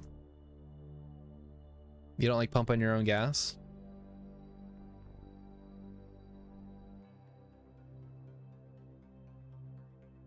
I guess I don't really care one way or the other. I've been pumping my own gas. Well, I don't have a car right now, but when I had a car, I've always pumped it myself because I lived in states where that wasn't really a thing. All right, there we go. Now it is time to stop the drills and retract them. Retract the radiators. So, this is the moment that we've been waiting for a... Oh, what am I transmitting? Stop. What am I even sending here? I guess I have a surface sample that I haven't done anything with. Cool. I literally just wanted to retract the antenna.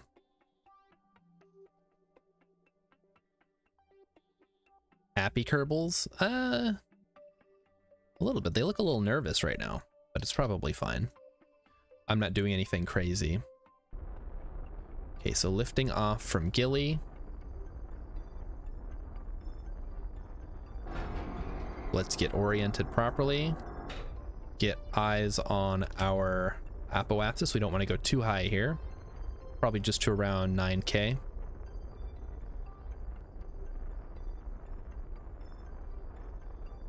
Yeah, I suppose there is a bit of a delay between when you see things, when you type things, and then when I see things. So it won't always sync up. That's what I'm trying to say. I think only partners get fancy, really low latency stuff.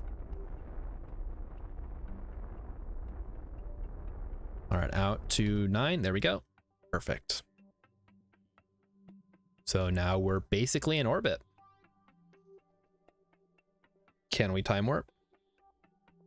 No. So here's the plan. I'll walk you guys through it. We get into orbit around Gilly. We transfer to Eve orbit, which I'm actually going to wait until we're a little closer. I think. Urban, you can confirm or deny this. Should I wait till Gilly is closer to Eve before I do my transfer burn? Will that save me Delta V in the long run? And then we need to go into a retrograde orbit around Eve. We then need to rendezvous with one of these stations, transfer fuel, and then boost it into a higher orbit. The reason we're doing that is because they are currently in a retrograde orbit around Eve.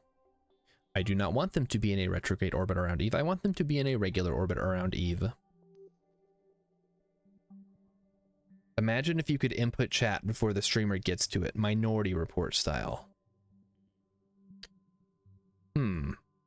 I'll have to think about that. Like pre-streaming, pre-chatting could work.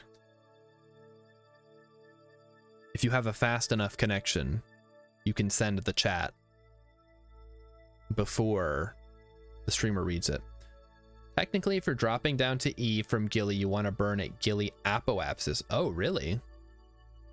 We might actually want to burn sooner rather than later.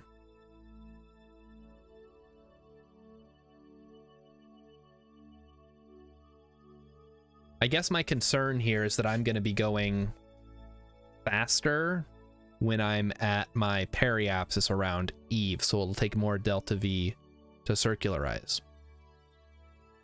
But I think this might be a fool's errand, honestly, because I don't know if I'm going to have enough delta V to get back.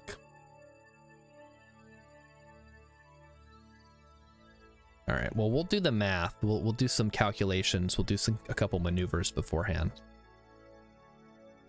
Because this thing might just not have the fuel capacity. It might not have the delta V to be able to both get down there, transfer enough fuel to make it worthwhile, and get back to Gilly.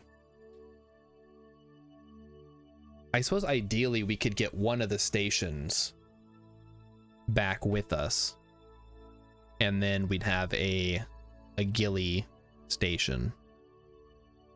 The delta V will be similar either way. Okay. Well, we'll see how much Eve messes us up this time then. Wouldn't be the first time. Can we warp yet? No.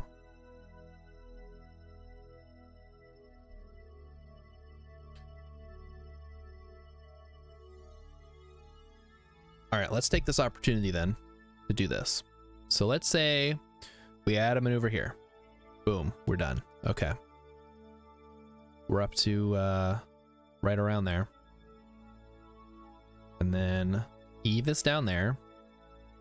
So we want to burn somewhere around there.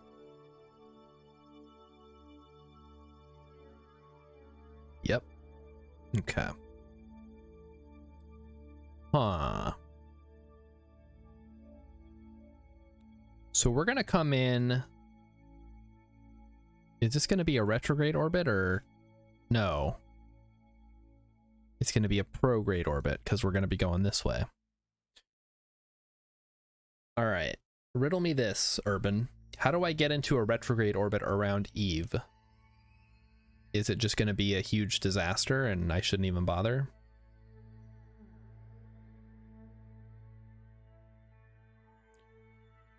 Oh boy. Yeah, this is gonna be nasty, isn't it?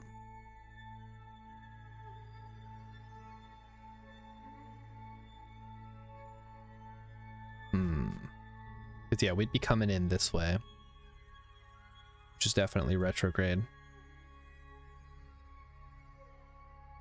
And I think burning on the other side is not going to help. Because ultimately, we're just leaving Gilly's sphere of influence and then falling back to Eve. So I don't think there's any way. It's not like coming to Gilly from Eve where you can kind of come in either direction. This is, we're locked into this particular orbit. So it might be a case of we need to cancel our delta V and then kind of flip our orbit so it goes the other way. Retro for Eve, you might want to do the burn at Gilly AP, which is where I'm going to be at. I'm coming up to that. Is it just I have to burn extra? So right now we're already burning 179 just to get where we're at. I guess let's see how bad it gets.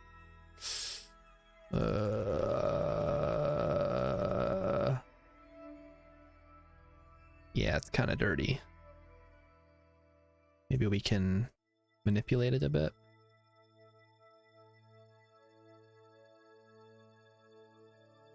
If we do that, how much is that going to cost us? Yikes. At Gilly, apoapsis, your speed is significantly lower. Yeah. Okay. So here's what I'm going to do. I'm going to get into a circular orbit around Gilly. So just get rid of that. And then from there, I'm going to go back down to Eve. And I am going to check on how much delta V my stations have and see. Oh, still can't warp, I guess. So for these stations, would I be better off having them in a higher orbit or a lower orbit to start with? Probably higher, right?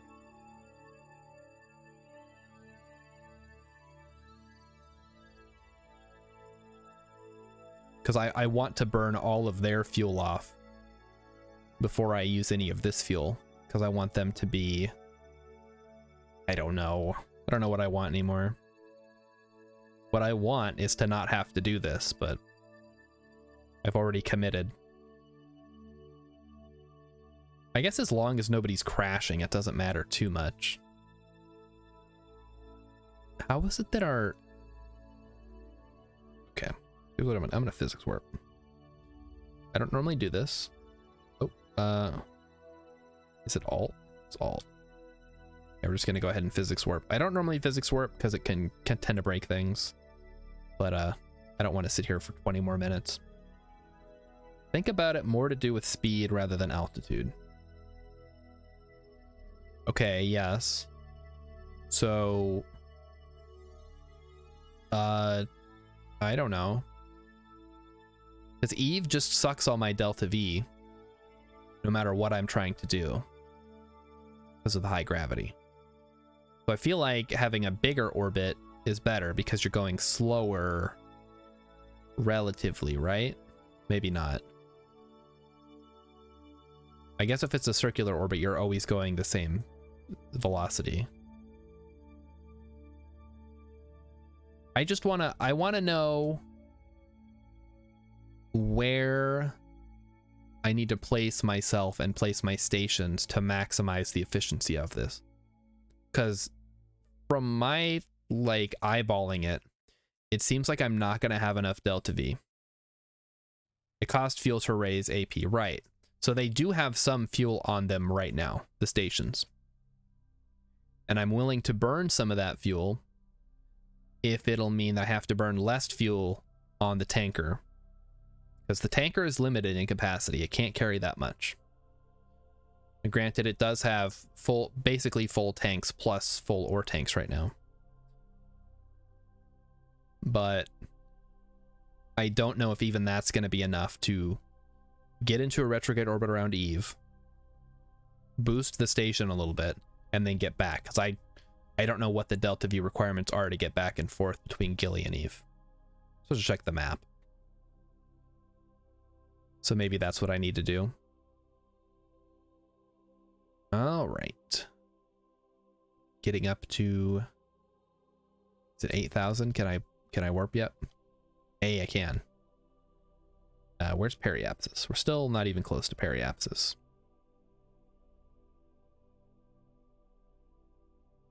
Nine.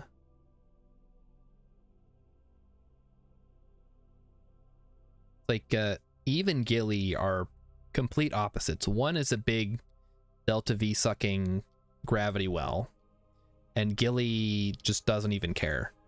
It's like, oh, you want me to capture you? Yeah, that's not happening.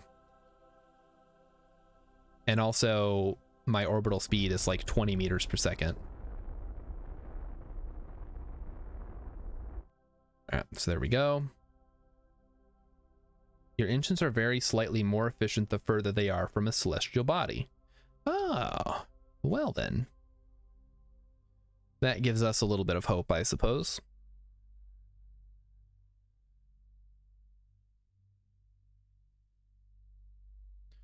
So here's here's a crazy idea. No, that wouldn't work. No, that wouldn't work at all. That's some fake space game nonsense, I think. Because if I'm captured by Eve, then I'm already out of Gilly's sphere of influence. Your starting speed is lower, so who knows? Yeah. I feel like if we had some kind of astrophysicist or person who does space things for living. They might know better than us. All right, we've got 2 stations. We have Fish and we have the Eve station.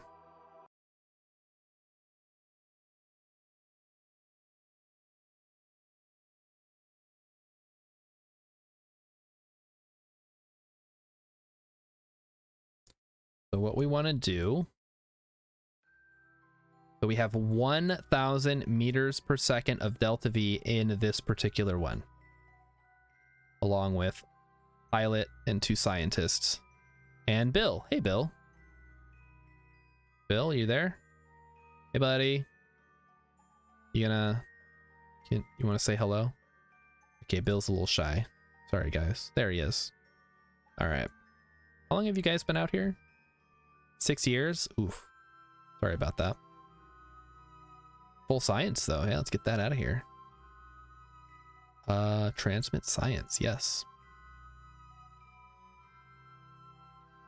Which one has a higher thrust to weight ratio? 87 years. It hasn't been 87 years. It's been 6 years. Almost 7. As much as I'd love to use Eve's atmosphere as a aero brake, my ships aren't really designed for that, so I don't think that's gonna work.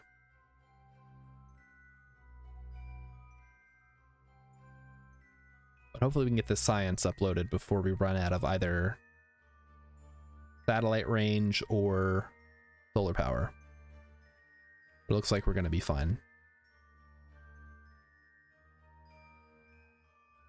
There we go. So what I'm thinking is if I raise my periapsis,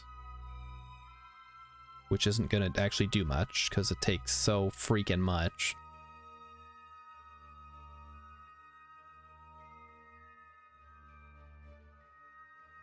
Actually, you know what? Let's try this.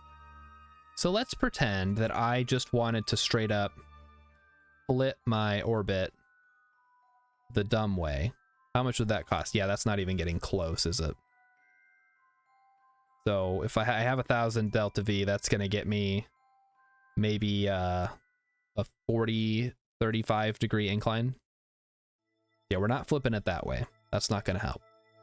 You want me to add aerobraking to the list? I trust aerobraking. I just don't typically build my ships for it.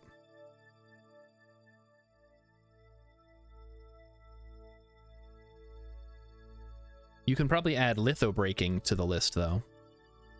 I saw your tests today. If you can call them that. So this is as far as we can go. But I don't know if that's necessarily what we want to do. Or if I'd be better off just getting a bigger orbit in general. Crash testing is very important, yes. I suppose if you plan to crash, I typically just avoid crashing. But I don't know. We saw what happened to Mott Scanley.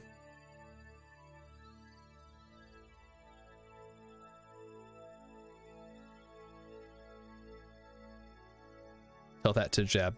That wasn't really a crash. It was more of a mechanical error.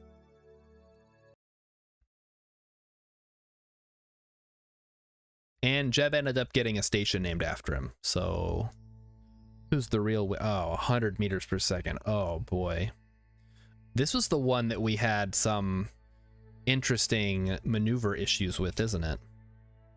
You guys remember that? Where I was pointing the wrong way due to a faulty control point. Which is how I learned to never trust control points ever again. So with the 100 meters per second, we could maybe push our periapsis up a few, couple of, like 150,000-ish. Yeah, that's not great.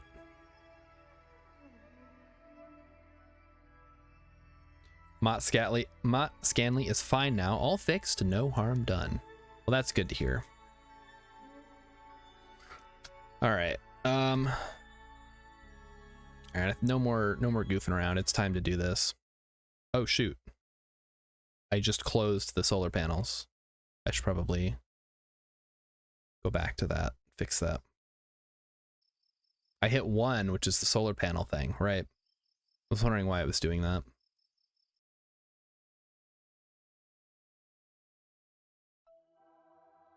That was fish, right? That was named by possibly an alien, by the way. She hit the name something button. She said, I name it fish. And then it ended up getting named fish. So if you would like to get your station name in the game, there's a channel point reward, 2,500 points. You can name any craft, because naming Kerbals is not really a thing without cracking open the game, I think. Going into the files, at least. So this was designed to replace the current station that we have. I wonder if maybe we could rendezvous them.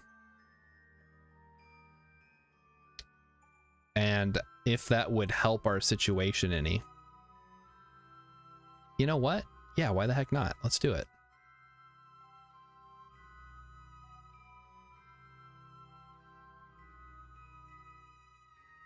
So this is at 100 meters. So yeah, we need to go retrograde here. I mean, I can't make it any worse. I could, I guess. Set as target. Because if we can transfer all the fuel from this one to this one, that might actually help us out a bit.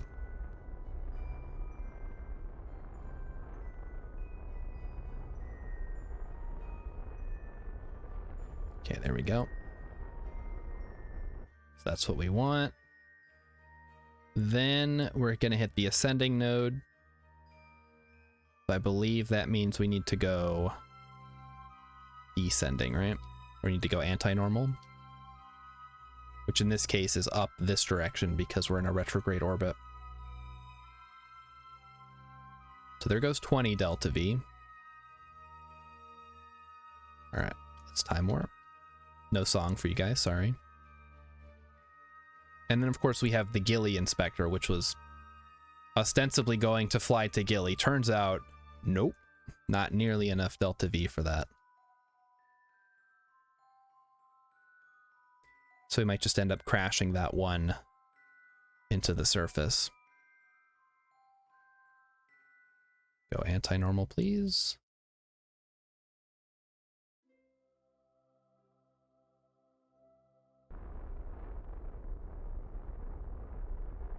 Okay, good. It is the right direction. I'm like, if I go the wrong way again, there's going to be a problem. And we're going to run out of delta V here very quickly, but that's okay. Our goal was just to get a rendezvous set up, kind of.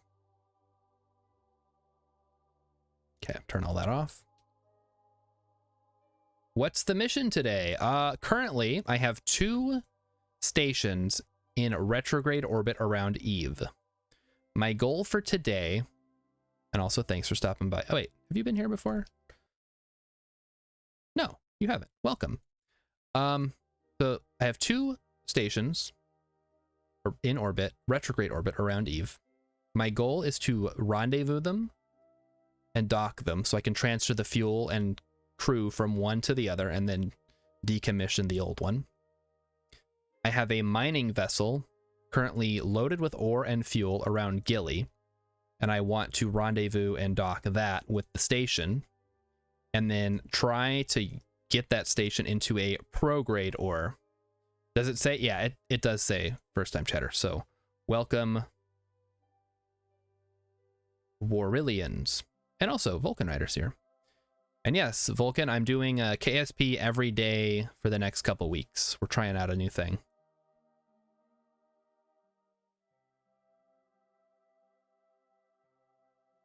So that's that. But yeah, this is the retrograde orbit is a result of a long and ridiculous series of events and my I don't want to say love-hate, because I just hate Eve orbit. Yeah, it's going to be expensive, I know. But I have committed myself to attempting to do this. And once I've done it, then I don't have to worry about it later on. So, go to the Eve station. I guess I didn't need to go back to KSC for this.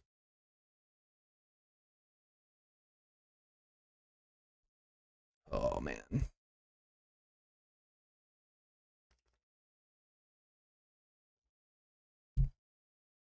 So yeah, so this is the... Wait, is this the older style or is this the newer? I think this is the older one. They look so similar, I can't even tell. Anyway, this was the first one we sent here. And then we sent a slightly upgraded version that, due to a miscalculation, it should have arrived with a big full tank of fuel. But because I had the control point set up incorrectly, I was burning the wrong way during our transfer burn, and it ended up arriving with barely enough fuel to get into orbit.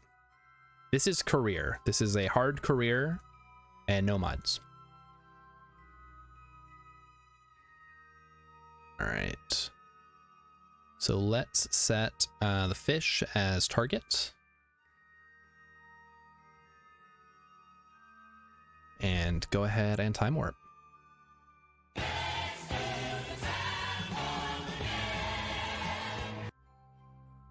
There we go. All right, so here is going to be our closest point. And we use that to determine where we need to go.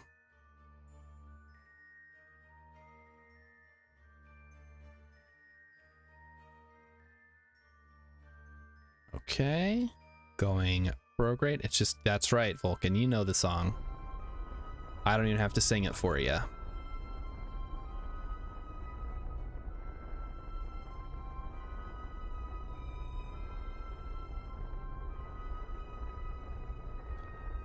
It's not perfect, but it's better than nothing. Just like Mighty Number 9. You guys remember that? Mighty Number 9? Or the part where the guy said it's not perfect, but it's better than nothing? Oh, that gives me another idea for a sound clip. The Mighty Number 9 commercial where the guy says, "Make the bad guys cry like an anime fan on prom night."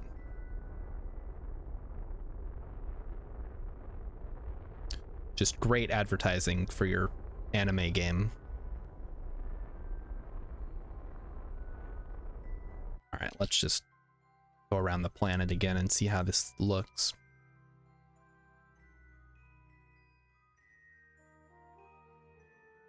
I should see which one. I assume they have very similar ISPs, because I think they have the same engine. They're just slightly different designs. What is Mighty Number 9? It was a Mega Man clone that wasn't very good. They got a big Kickstarter backing. It was kind of a... Oh, I don't want to say it was a scam, because I think they were legitimate. They did make the game. It did release. It just wasn't very good. But all the marketing was like, it's a return to form for Mega Man, and it's going to be great. And then they promised a lot and didn't deliver. So standard Kickstarter stuff. Grumpy's all-time favorite commercial is the ad for Airborne School. It was made in the 70s and it was perfect. Is that the one where they go, "Are you a manly man that does manly things? Try Rawberry." No, that's a different thing. Airborne School.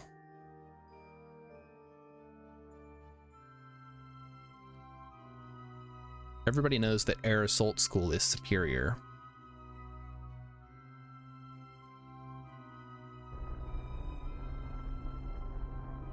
Shoot, that's actually increasing. Okay, we don't want to do that.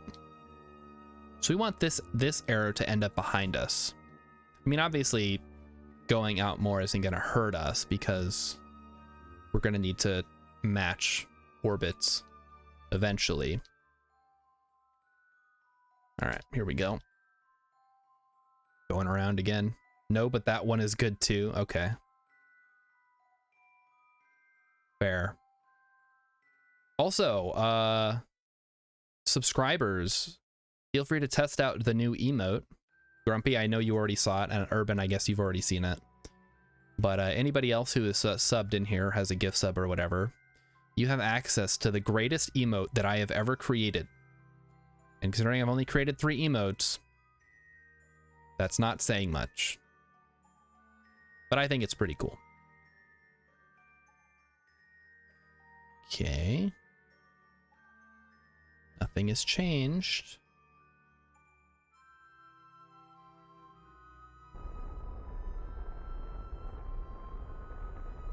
Oh yeah. That face win. What are we gonna use that for? I guess it's kind of like a Kappa. It's kind of got that same vibe, right? So just use it in place of Kappa, I guess.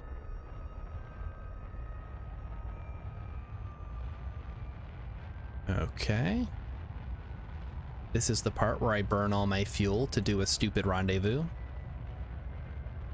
there, of course, is the Eve Inspector splashed down in the Explodium Sea. So close to so many islands, and it decided to land in the Explodium. It's not really water. It's some kind of chemical. I remember when we landed that thing, and I was like, oh, it's gonna land on land. Look, it's perfect.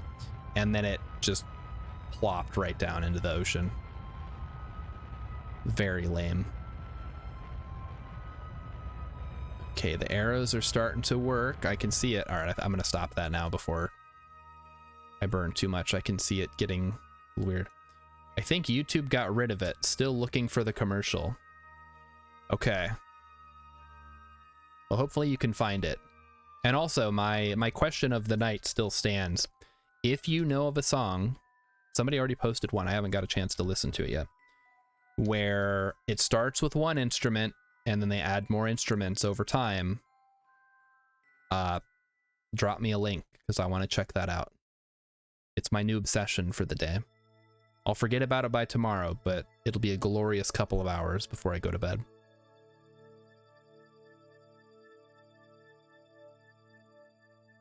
All right, so here's our new set of rendezvous.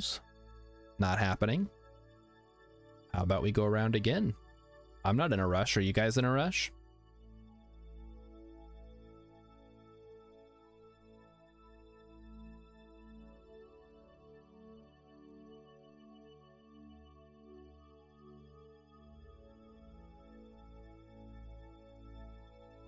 Okay, it's slowly backing its way up here.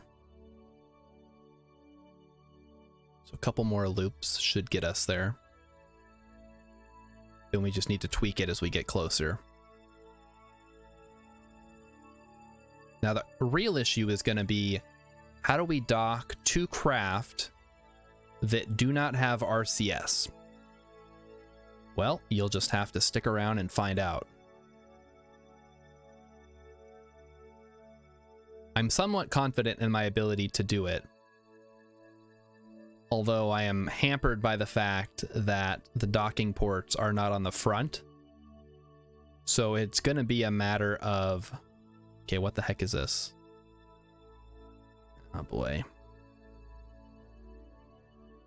All right.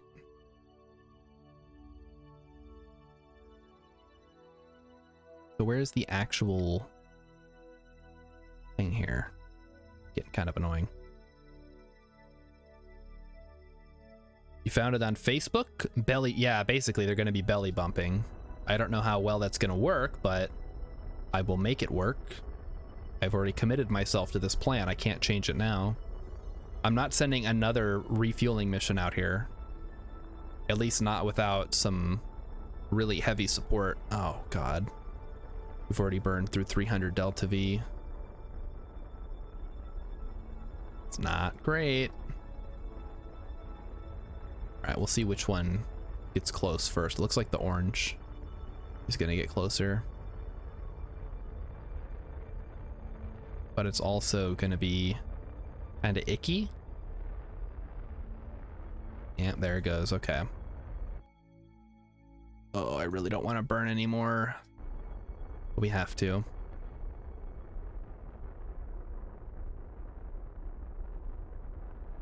Do I have to have a Facebook account to watch it? I deleted my Facebook years ago. I don't think you do. Also, if you have a Facebook account, I highly encourage you to get rid of it because it just makes your life worse. That's why I spend all my time on Twitter. Okay, getting there, we're getting there. Well, looks like the pink is actually gonna be where we link up here. Relative speed. So we need that relative speed to be less than our delta V, which is looks like what we're gonna do.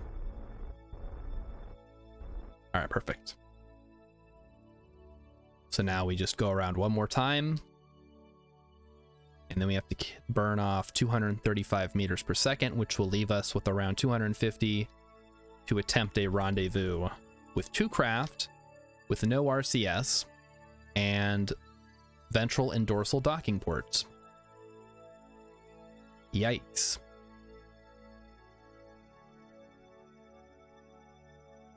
But once this is done, we'll be able to decommission whichever one is worse. And then we'll only have to worry about one station. We can send the other one. I guess we can send out a tug at some point in the future and deal with it, or we can just leave them docked for a bit.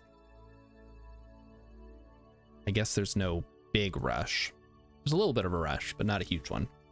I think one of the plans that I had at some point was just sending out a fuel tanker with a ton of fuel to try to fix this issue.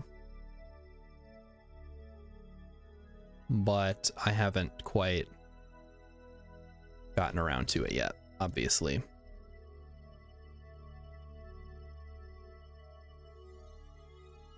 So here we go.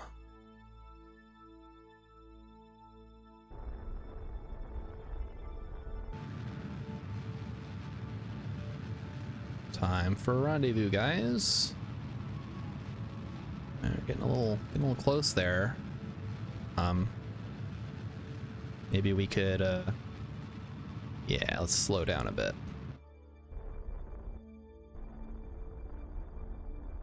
All right, good work, team.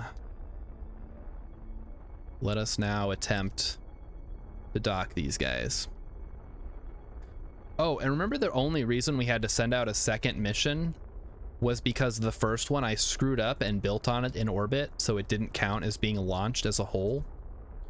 Yeah, remember that? What a disaster this whole Eve project has been. How did Duna go so well? Oh god, we're gonna crash. No, we're not. All right, solar panels in. We've got about 300 meters per second to play with here. Let's do this. I think this one might have better radio equipment. All right. So let's control from here.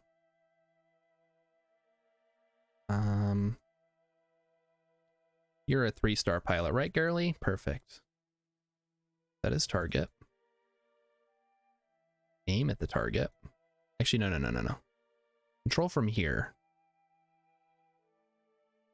Okay, here we go. So this thing is going to be pointed at this docking port. So I don't have to worry about this one. So now all I need to do is figure out a way to bump their bellies together in a way that won't cause any damage to either station. Oh god, why didn't I just put RCS on these? That would have saved me so much trouble. Okay. Can do this. We just need to do what Urban always does.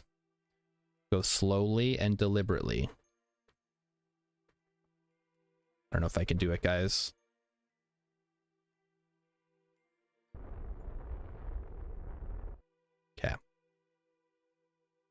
So now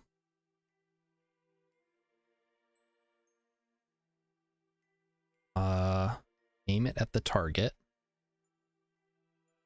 You believe? Spend time, not fuel. Yes. Good idea. Wise words of wisdom from a wise man.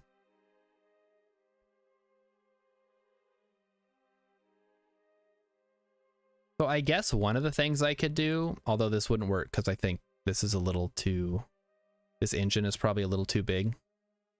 I was going to say I could put the engine here and burn it this way and then replace the engine. I don't think that would go over well though. So yeah, this is the slightly older design. I think we want to transfer everybody over to the new one. Although this still has a bunch of data in it, so I don't know.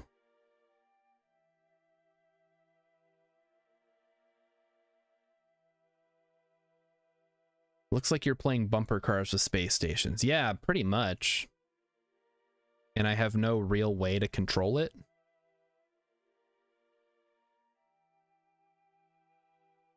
As long as I have power, I'm good. All right, we're going to turn this way down to like 1%.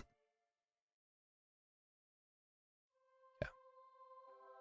We want to pull the prograde marker over the target marker.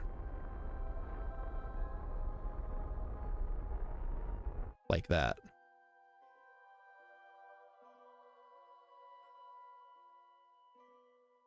I am out of power. Great. Juice me up, guys. Let's go. Oh, I should probably stop the lab, huh? Yeah, that might help. Okay. Here we go. If this works, it's gonna be, like, ridiculous, right?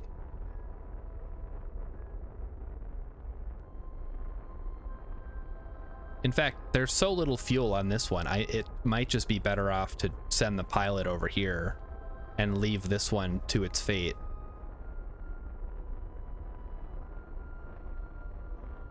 I like how it's still making a plume even though it's at less than 1% capacity. I can just EVA, yeah, Vulcan. I said that out loud before I read your thing. Wait a minute. What are these? Are these Werner engines?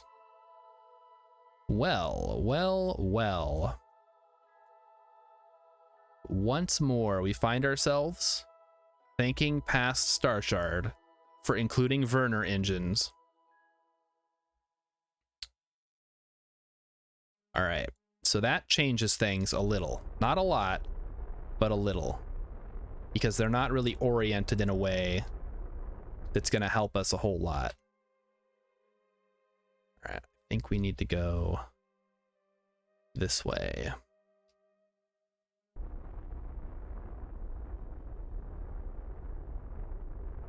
Okay, so that's going to put us on a course. Then from there, we switch to here and point at the target. Bring in the things here.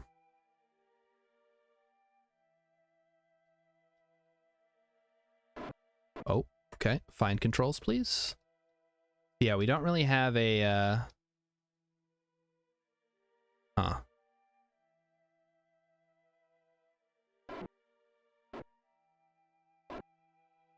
Yeah, that's not quite helping us, is it? All right, well, maybe we can just make it work. I don't know.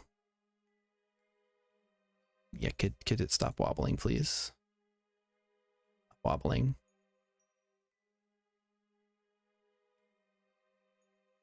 I mean, it looks like it might work. We can just let the magnets do what the magnets do, right? And hope that we don't hit anything.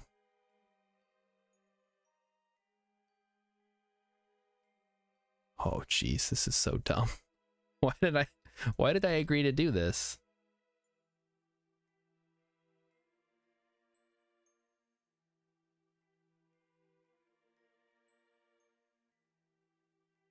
I feel like if I press RCS,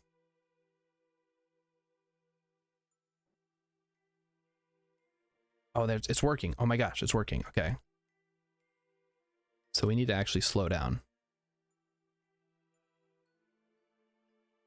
So yeah, the issue currently is that we're not really on track, and I don't have the control to do any translation.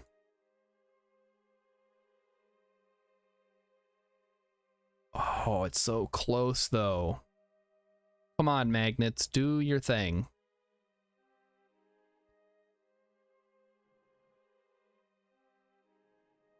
Go, go, go. Oh. Oh, it's so close. Guys. They're like, it's like they're dancing. The entire world is watching right now, guys. In Kerbal, it's not in real life, obviously.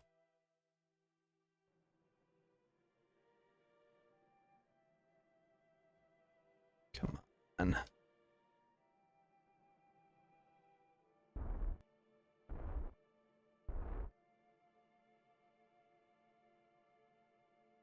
Okay, so they've now swapped places. Which isn't quite what I was going for. But something is definitely happening. If I can just push my way forward. Is that it? Is that what I needed? Oh, okay.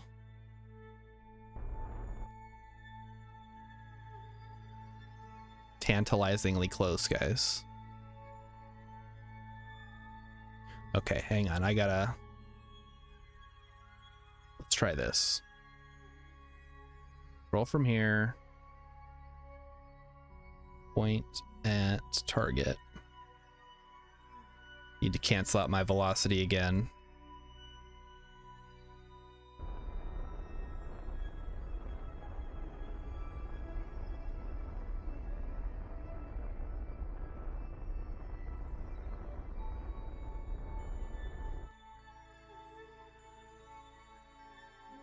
Okay, so I think what I need to do is I need to get it lined up.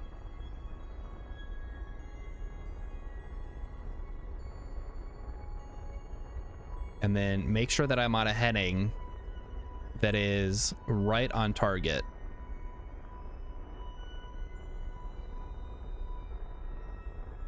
Okay, there we go. Now we want to point towards it. And obviously it's gonna like freak out because it's also pointing towards me.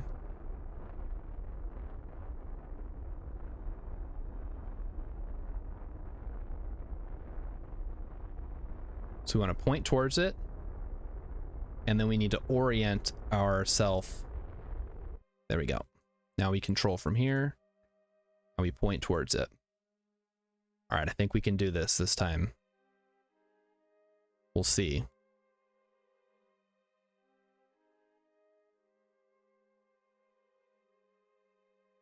All right, game. Get going. Oh, it's so tantalizingly close. I feel like I should have done a prediction on this one. I can imagine it going either way. Either I give up. Well, that's not very fair, though, if I give up. I think it should have a little bit of finality to it. Because then I can just screw over the believers. Which ideally I wouldn't want to do. But sometimes things just don't work out the way you want them to work. In this case, though. And yeah, we're on in a good spot where we don't want our relay antennas to touch. What do you guys think? Does this look good enough? Feel like it does.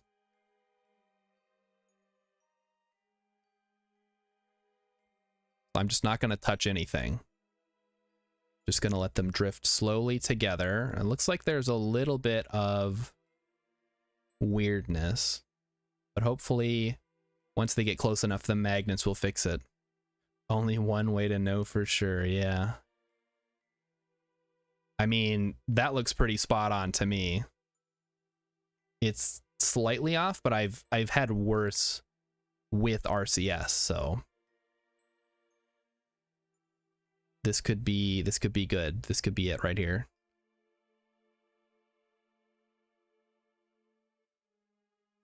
Oh baby. Look at that. Dancing with the Kraken. Yeah. Vulcan's got a good point here. Here we go. Oh yeah. Mission accomplished. Ladies and gentlemen, we got him.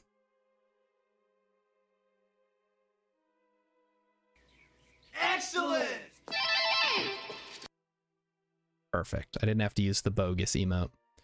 Okay, so we have some slight issues here. Obviously, they're kind of a who's the guy? They're kind of a Cronenbergian mess right now. But I think we can fix this. So first things first, we need to decide which one we want to be the station and which one's going to be garbage. And honestly, I think we stick with this one just because it's got the science in it already. So yeah, so we'll have Garely here pop out. And luckily we have Bill, and he can just go ahead and grab the extra stuff here. So Bill, we're gonna have you grab some of this stuff. So clean experiments. Now, keep in mind, this is only the first part of this ridiculous endeavor that I'm attempting. Because part 2 is going to be docking up the mining craft. All right, let's make sure I didn't have anything. Okay, I have some of this, which I need to transfer over. Yeah, that's not working, is it? 1 and 2. Really? Come on, game. It's obvious what I'm trying to do here. There. Want to move all these over.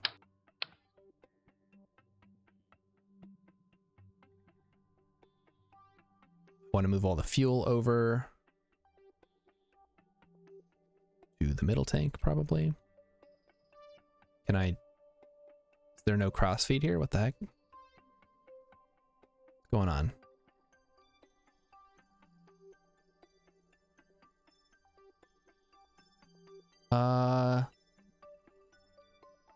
Urban, do you know why I can't transfer fuel between these two vessels? I feel like that might be an important thing that I need to solve before I send anything else out here.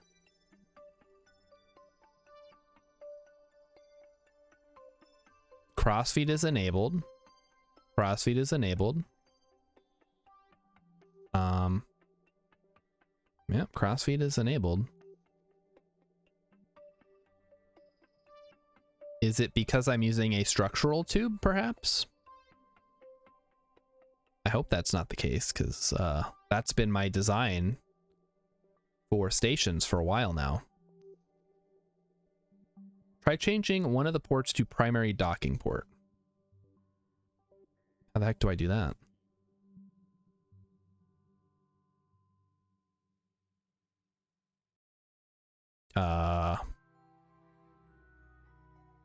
Okay. At least there's no robotic drift. This looks like robotic drift, but I think that's just because I put the part on there incorrectly. Oh, make primary docking node, yeah. Okay, now let's try it. Nope, still not working.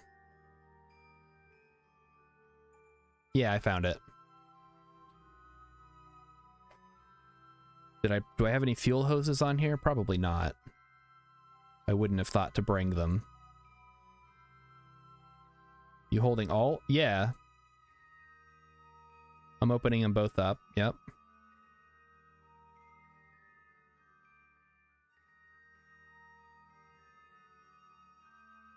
An interesting conundrum. Well, it's not like I can... I'm not going to try to redock these. So if it's the structural tube... You know what? Screw it. Let's look it up. Look it up right now.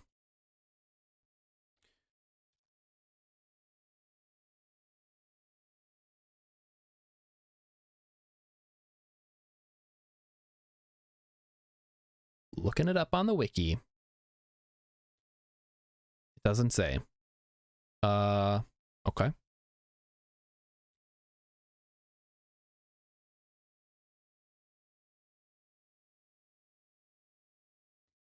Okay, which parts allow crossfeed and which do not?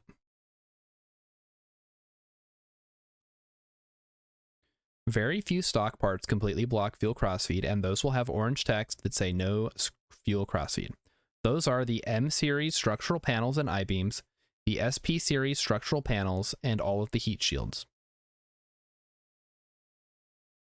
Some parts will block crossfeed by default, blah, blah, blah. All of the docking ports have it turned on.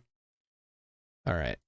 Well, here, let's try this, because I've had this work sometimes in the past. We're going to go to the Space Center, and we're going to come back. Try a reload. Yeah.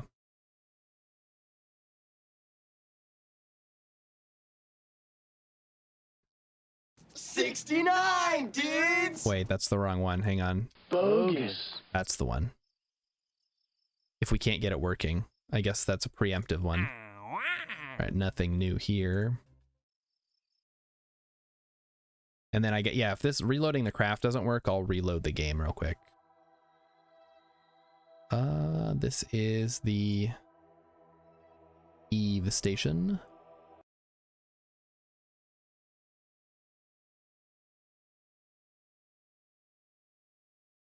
Boop, boop, boop, boop, boop, boop, boop, boop, boop, boop, boop, boop, boop, boop, boop. Nope. We got nothing. Nothing at all. No, these don't block fuel crossfeed because it wouldn't allow the fuel to go here if that was the case. Do I have fuel lines unlocked and researched? Yes, I do. I just don't have them on this craft because I just docked these two stations together.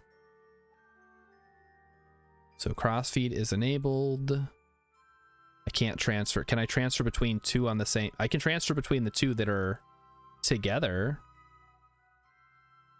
What a weird thing to happen.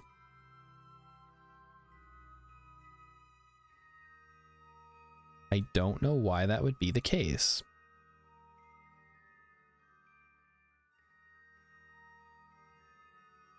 I don't know.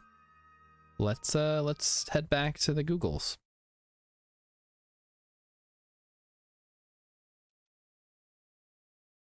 Can't transfer fuel. We have docked the vessels. Can't transfer through heat shields. I don't have heat shields. Okay. Yep, yep. Okay. Huh. It's definitely the docking section blocking. Yeah. But I'm not gonna redock these. That's freaking miserable. I guess we could try. But what part of it do we think is the issue?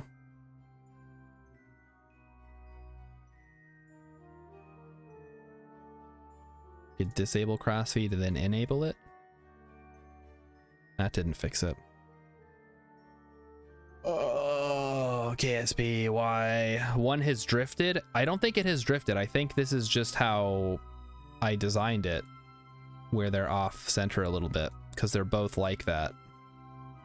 And I actually ended up fixing that on some of the later designs. But yeah, I don't think it's drift. I guess it could be, but it doesn't seem like it is. Despite how it looks, it's not drifting right now. What's inside the tube? Nothing. Just a tube with some little attached bits. And honestly, I'm now regretting having the tube because it doesn't do anything. I could just put more fuel there. So that's another note. Replace tube. There you go.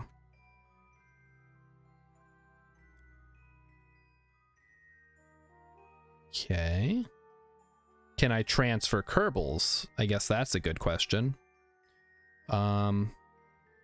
Transfer.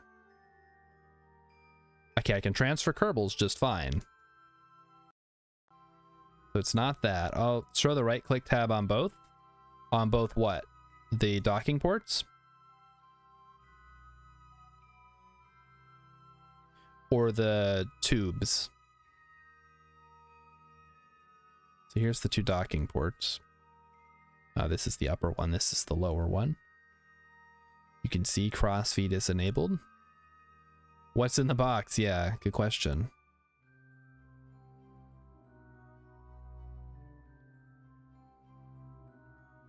Yeah, so these are both should be good. Lights on, lights off. Try the primary node on the okay. Yep, there we go. So you're saying now try it? Yeah, nothing. But I can transfer between... Oh, I can't transfer here either now. Can I transfer to here? Nope. Can I transfer to here? No. Well, now I just can't transfer at all. What the heck? Won't work. Oh, okay. I see. Yeah, nothing there. So these can transfer across the tube, so it's not the tube. So something between the... Can I transfer between these two? Yes. So somewhere between this, and this, we cannot transfer fuel for whatever reason. Well, we have an option, and that's to undock and attempt to dock again. What do you think, Urban? You think I can do it twice in a row? And I guess I can send the engineer out to make the docking ports more aligned. Or I could, shutter, put them on the fuel tanks. The reason they're here is because this is the center of mass, so it makes it the easiest to control. Center tank to center tanks of each craft. So here to here works. Here to here works. But here to here does not work. For some reason. All right. So I don't know if this is a bug or what. I guess it is a bug in some way. But it doesn't, I don't know what the bug is exactly. All right, so sorry, Gary Lee, you got to go back over for a second. We have to do it again. We have to make history twice in one night, I guess. It must be the radial attachment on tubes that does it. Really? Okay, so here's what we're going to do. We're going to undock. As much as I hate doing this. And we're going to have, so USAS, you go here. Bill, you have some work to do, buddy.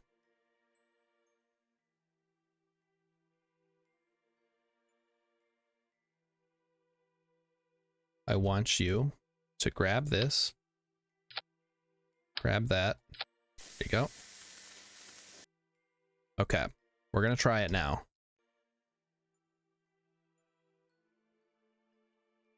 So maybe because of the misalignment,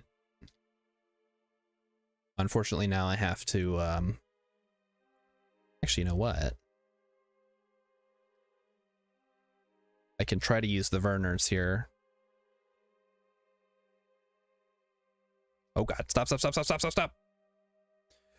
Oh, control from here. God. What a disaster. All right. Now switch. Control from here. Point at the target. Okay. Now twist. So we're not bumping things together that we don't want to be bumping together. Yep, like that. That's perfect. Actually, no, it's not. We went the other way.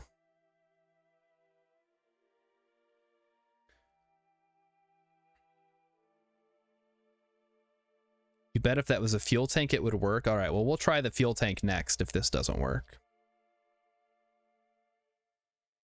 So now we turn on the RCS and we burn slightly towards it. 0.1 meters per second. And then we let the magnets do the rest of the work. So luckily having the Verners on here is saving my butt. Even if it is a little wacky.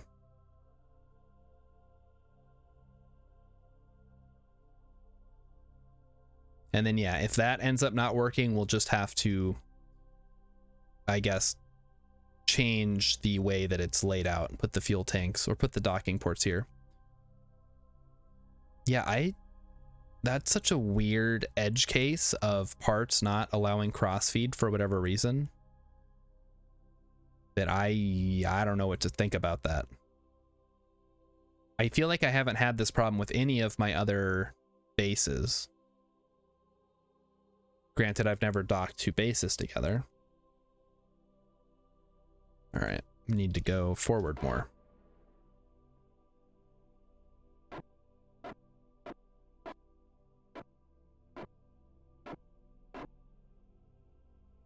Okay, there we go. That should get us magnetized now. Just don't want anything to clip. Looks like we're good. Let the magnets do the work, like on the Kraken drive. And we have contact once again. Let's check right away. Okay, it does not work. So that does appear to be the problem. So we're going to need to actually move the docking ports.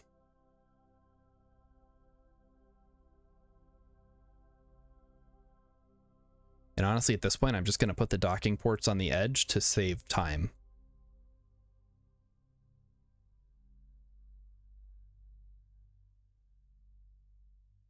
So Urban, I guess if you want to test this out in a sandbox or something, if you have time, or if somebody else wants to try it, docking two things that have structural ports together and seeing if that's what's causing the problem.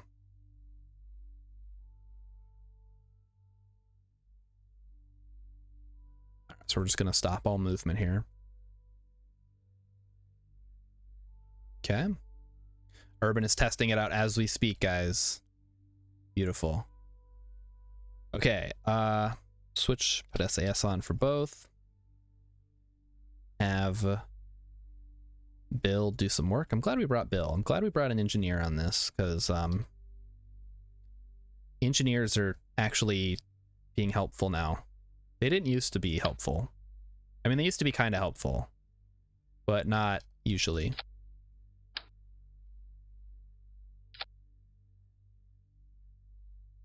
Oh, oh. Grab it. Grab it. Is there no way to move while you're doing this? Because that's really annoying.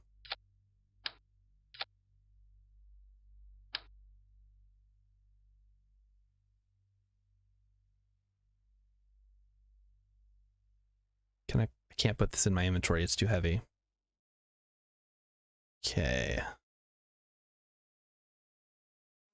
So we just need to put this on the tip here.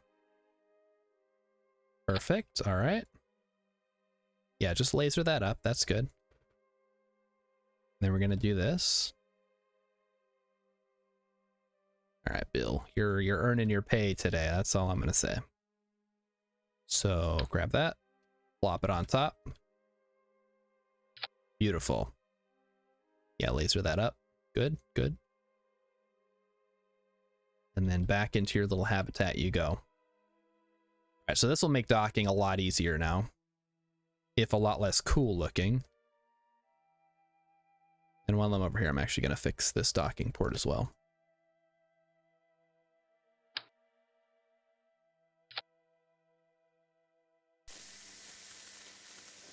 And I'll do the other one too. I don't know what the fate of these stations is going to be, so it might be one of those things. Grumpy's got to go. All right, Grumpy, see ya. And Vulcan's getting sleepy too. I'm getting sleepy too, guys. We're going to wrap this up soon. Don't worry. I mean, I'll probably stay up later, a little later after this and play some more games, but I should probably stop streaming at my regular time anyways. Okay, now let's not get a collision here. We're applying some phantom forces, it looks like. Okay, get in there. Okay, so you go that way. Okay, control from here.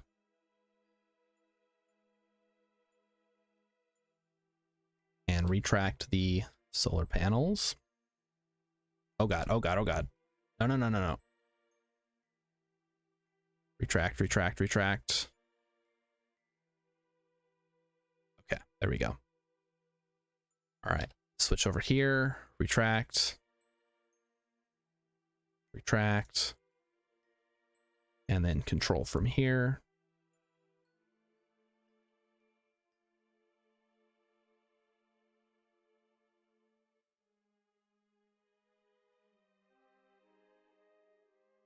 Okay. So now it needs to point at the docking port. You found another new small streamer for us. Lo Sybin. Oh, okay. It's a funny pun name. Interesting. Are they a Kerbal fellow? That is target. All right. Aim.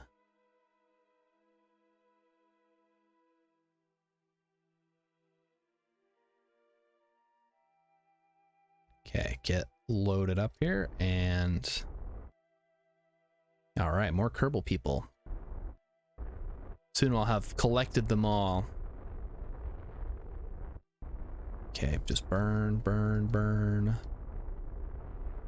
So this should be a lot easier now. I don't have to do any fancy flying.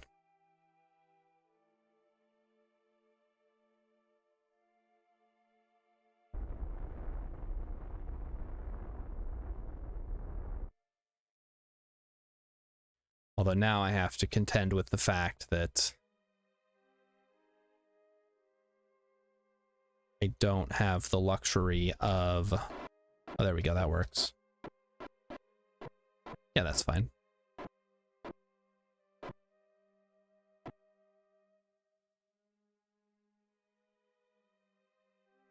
Okay, there we go. Now we should be good.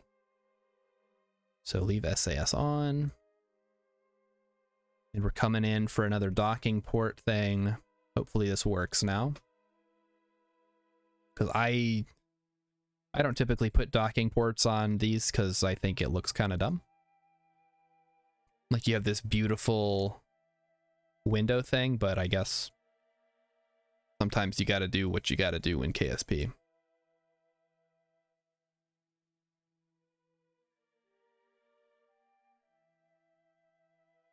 Here comes the docking maneuver. So this is the third time we've had to dock these stations. Let's see if we can get the fuel transferred now.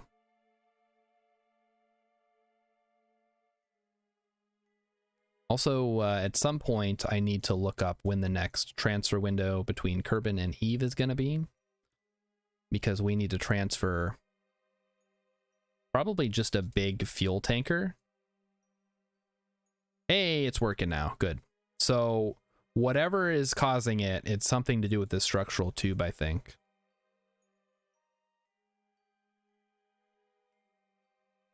Okay, so let's get all these open. There we go. And then we'll just fill the middle one.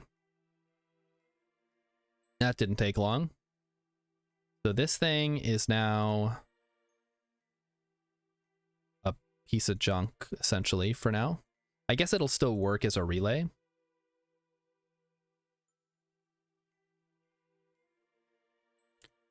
So that actually is cause for concern, I think. If we're unable to transfer fuel for whatever reason. Hey, Clown Fiasco's here. Yeah. My Kerbals are so excited to do a fuel transfer. Well, that means that their mission is basically done. And the pilot on Fish can come over here and hop on this station. And we can get these docking ports back where they go. So Urban is testing out the hypothesis that these things cannot, for whatever reason, if we dock, because we had to remove these ports, right? So if we dock this to this with docking ports, we cannot transfer fuel between the two vessels. For some reason. Oh. Transfer crew. Transfer to here. All right, so we'll leave the power stuff out here. We're going to undock. And then we're going to send Bill out once again. So Bill, back on EVA duty you go. We're going to get those docking ports realigned. Radial attachments do not allow fuel transfer. There are a few structural parts. Wait a minute, wait a minute. You're telling me the radial attachment point does not allow fuel transfer at all?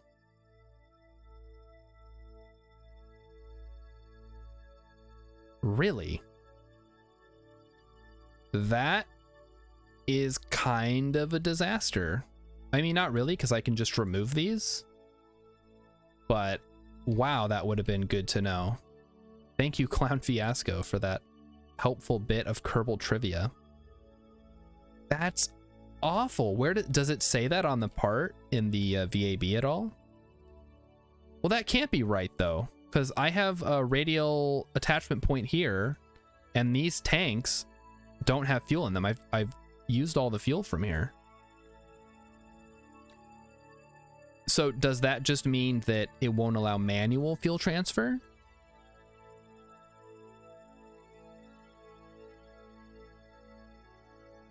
So I guess we can just chuck these. Can I even remove this? Can't even remove this. What the heck?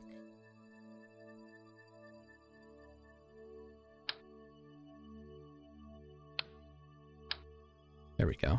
I can. Oh, but it's way too freaking big. All right, so we'll just move this down here.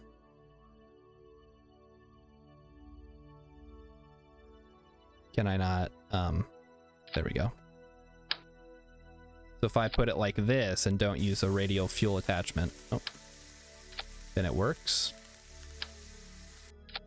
It looks kind of goofy, but whatever.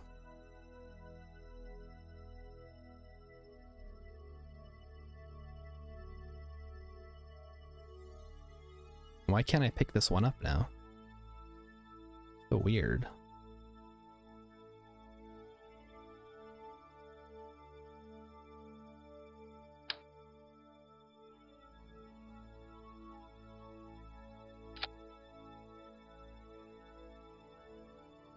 Things are getting curiouser and curiouser around here. All right, and then we need to grab, yes, the magnetometer boom, I guess.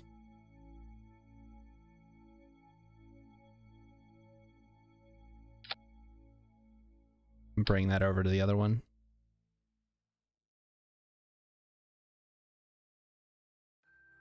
So this is all good info for KSP2, which I'm sure will have a completely different thing running behind the scenes.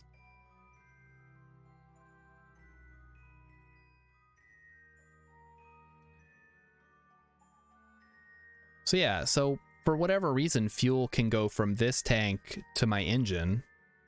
So is it just a combination of the docks and the radial attachment ports?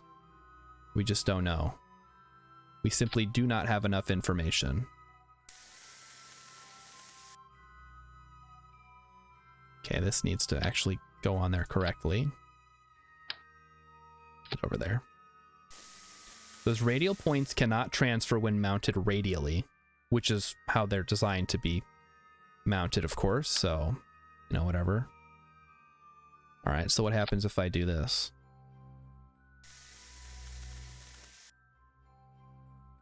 And then grab the thing. So I'll have to check my other stations, because I feel like I've transferred fuel before, but maybe I haven't. And that's just good info to have. Okay. Grab the docking port. Move this down.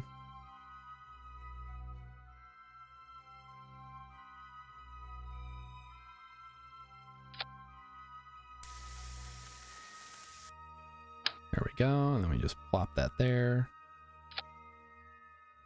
And there we go. So you are seeing that in testing. All right. Well, I definitely will trust your testing over my anecdotes. But I'm going to go ahead and call this good for now. We'll pick this up on Friday.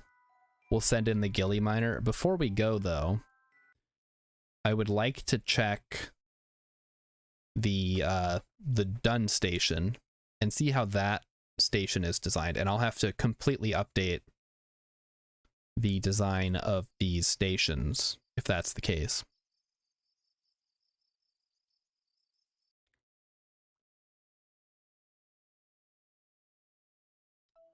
Oh, you know what? So is it just because they were both mounted radially? And that was the issue? Because that's the only time that I've ever docked two things together radial to radial like that. Every other time it's been, you know, head to radial or vice versa.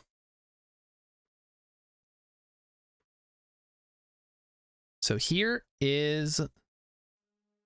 Yeah, so here, if we look at the fuel tank here, we can transfer this way. So it's only if two things are mounted radially, I guess. Also, remember this? Remember when we lost our docking port to a horrible robotics incident? All right, so it's a very, very weird edge case, I guess, that we found. It just happened to be in the worst possible place. All right, so there we go. We've learned a valuable lesson.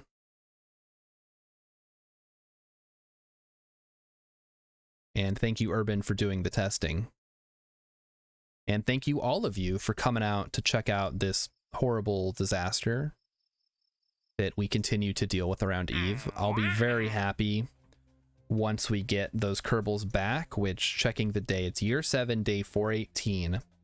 Our transfer window is year 8, day 319, so that'll give us some time to test out the mining thing from Gilly and see if we can get that working. But that's enough of me. It is time for me to go, kids. Let's see who is doing the streaming thing this evening that I don't normally raid, because I raid Gandalf all the time. And he's only playing Final Fantasy VI, so if you want to see that, you can do that. Or, you know what? You know what?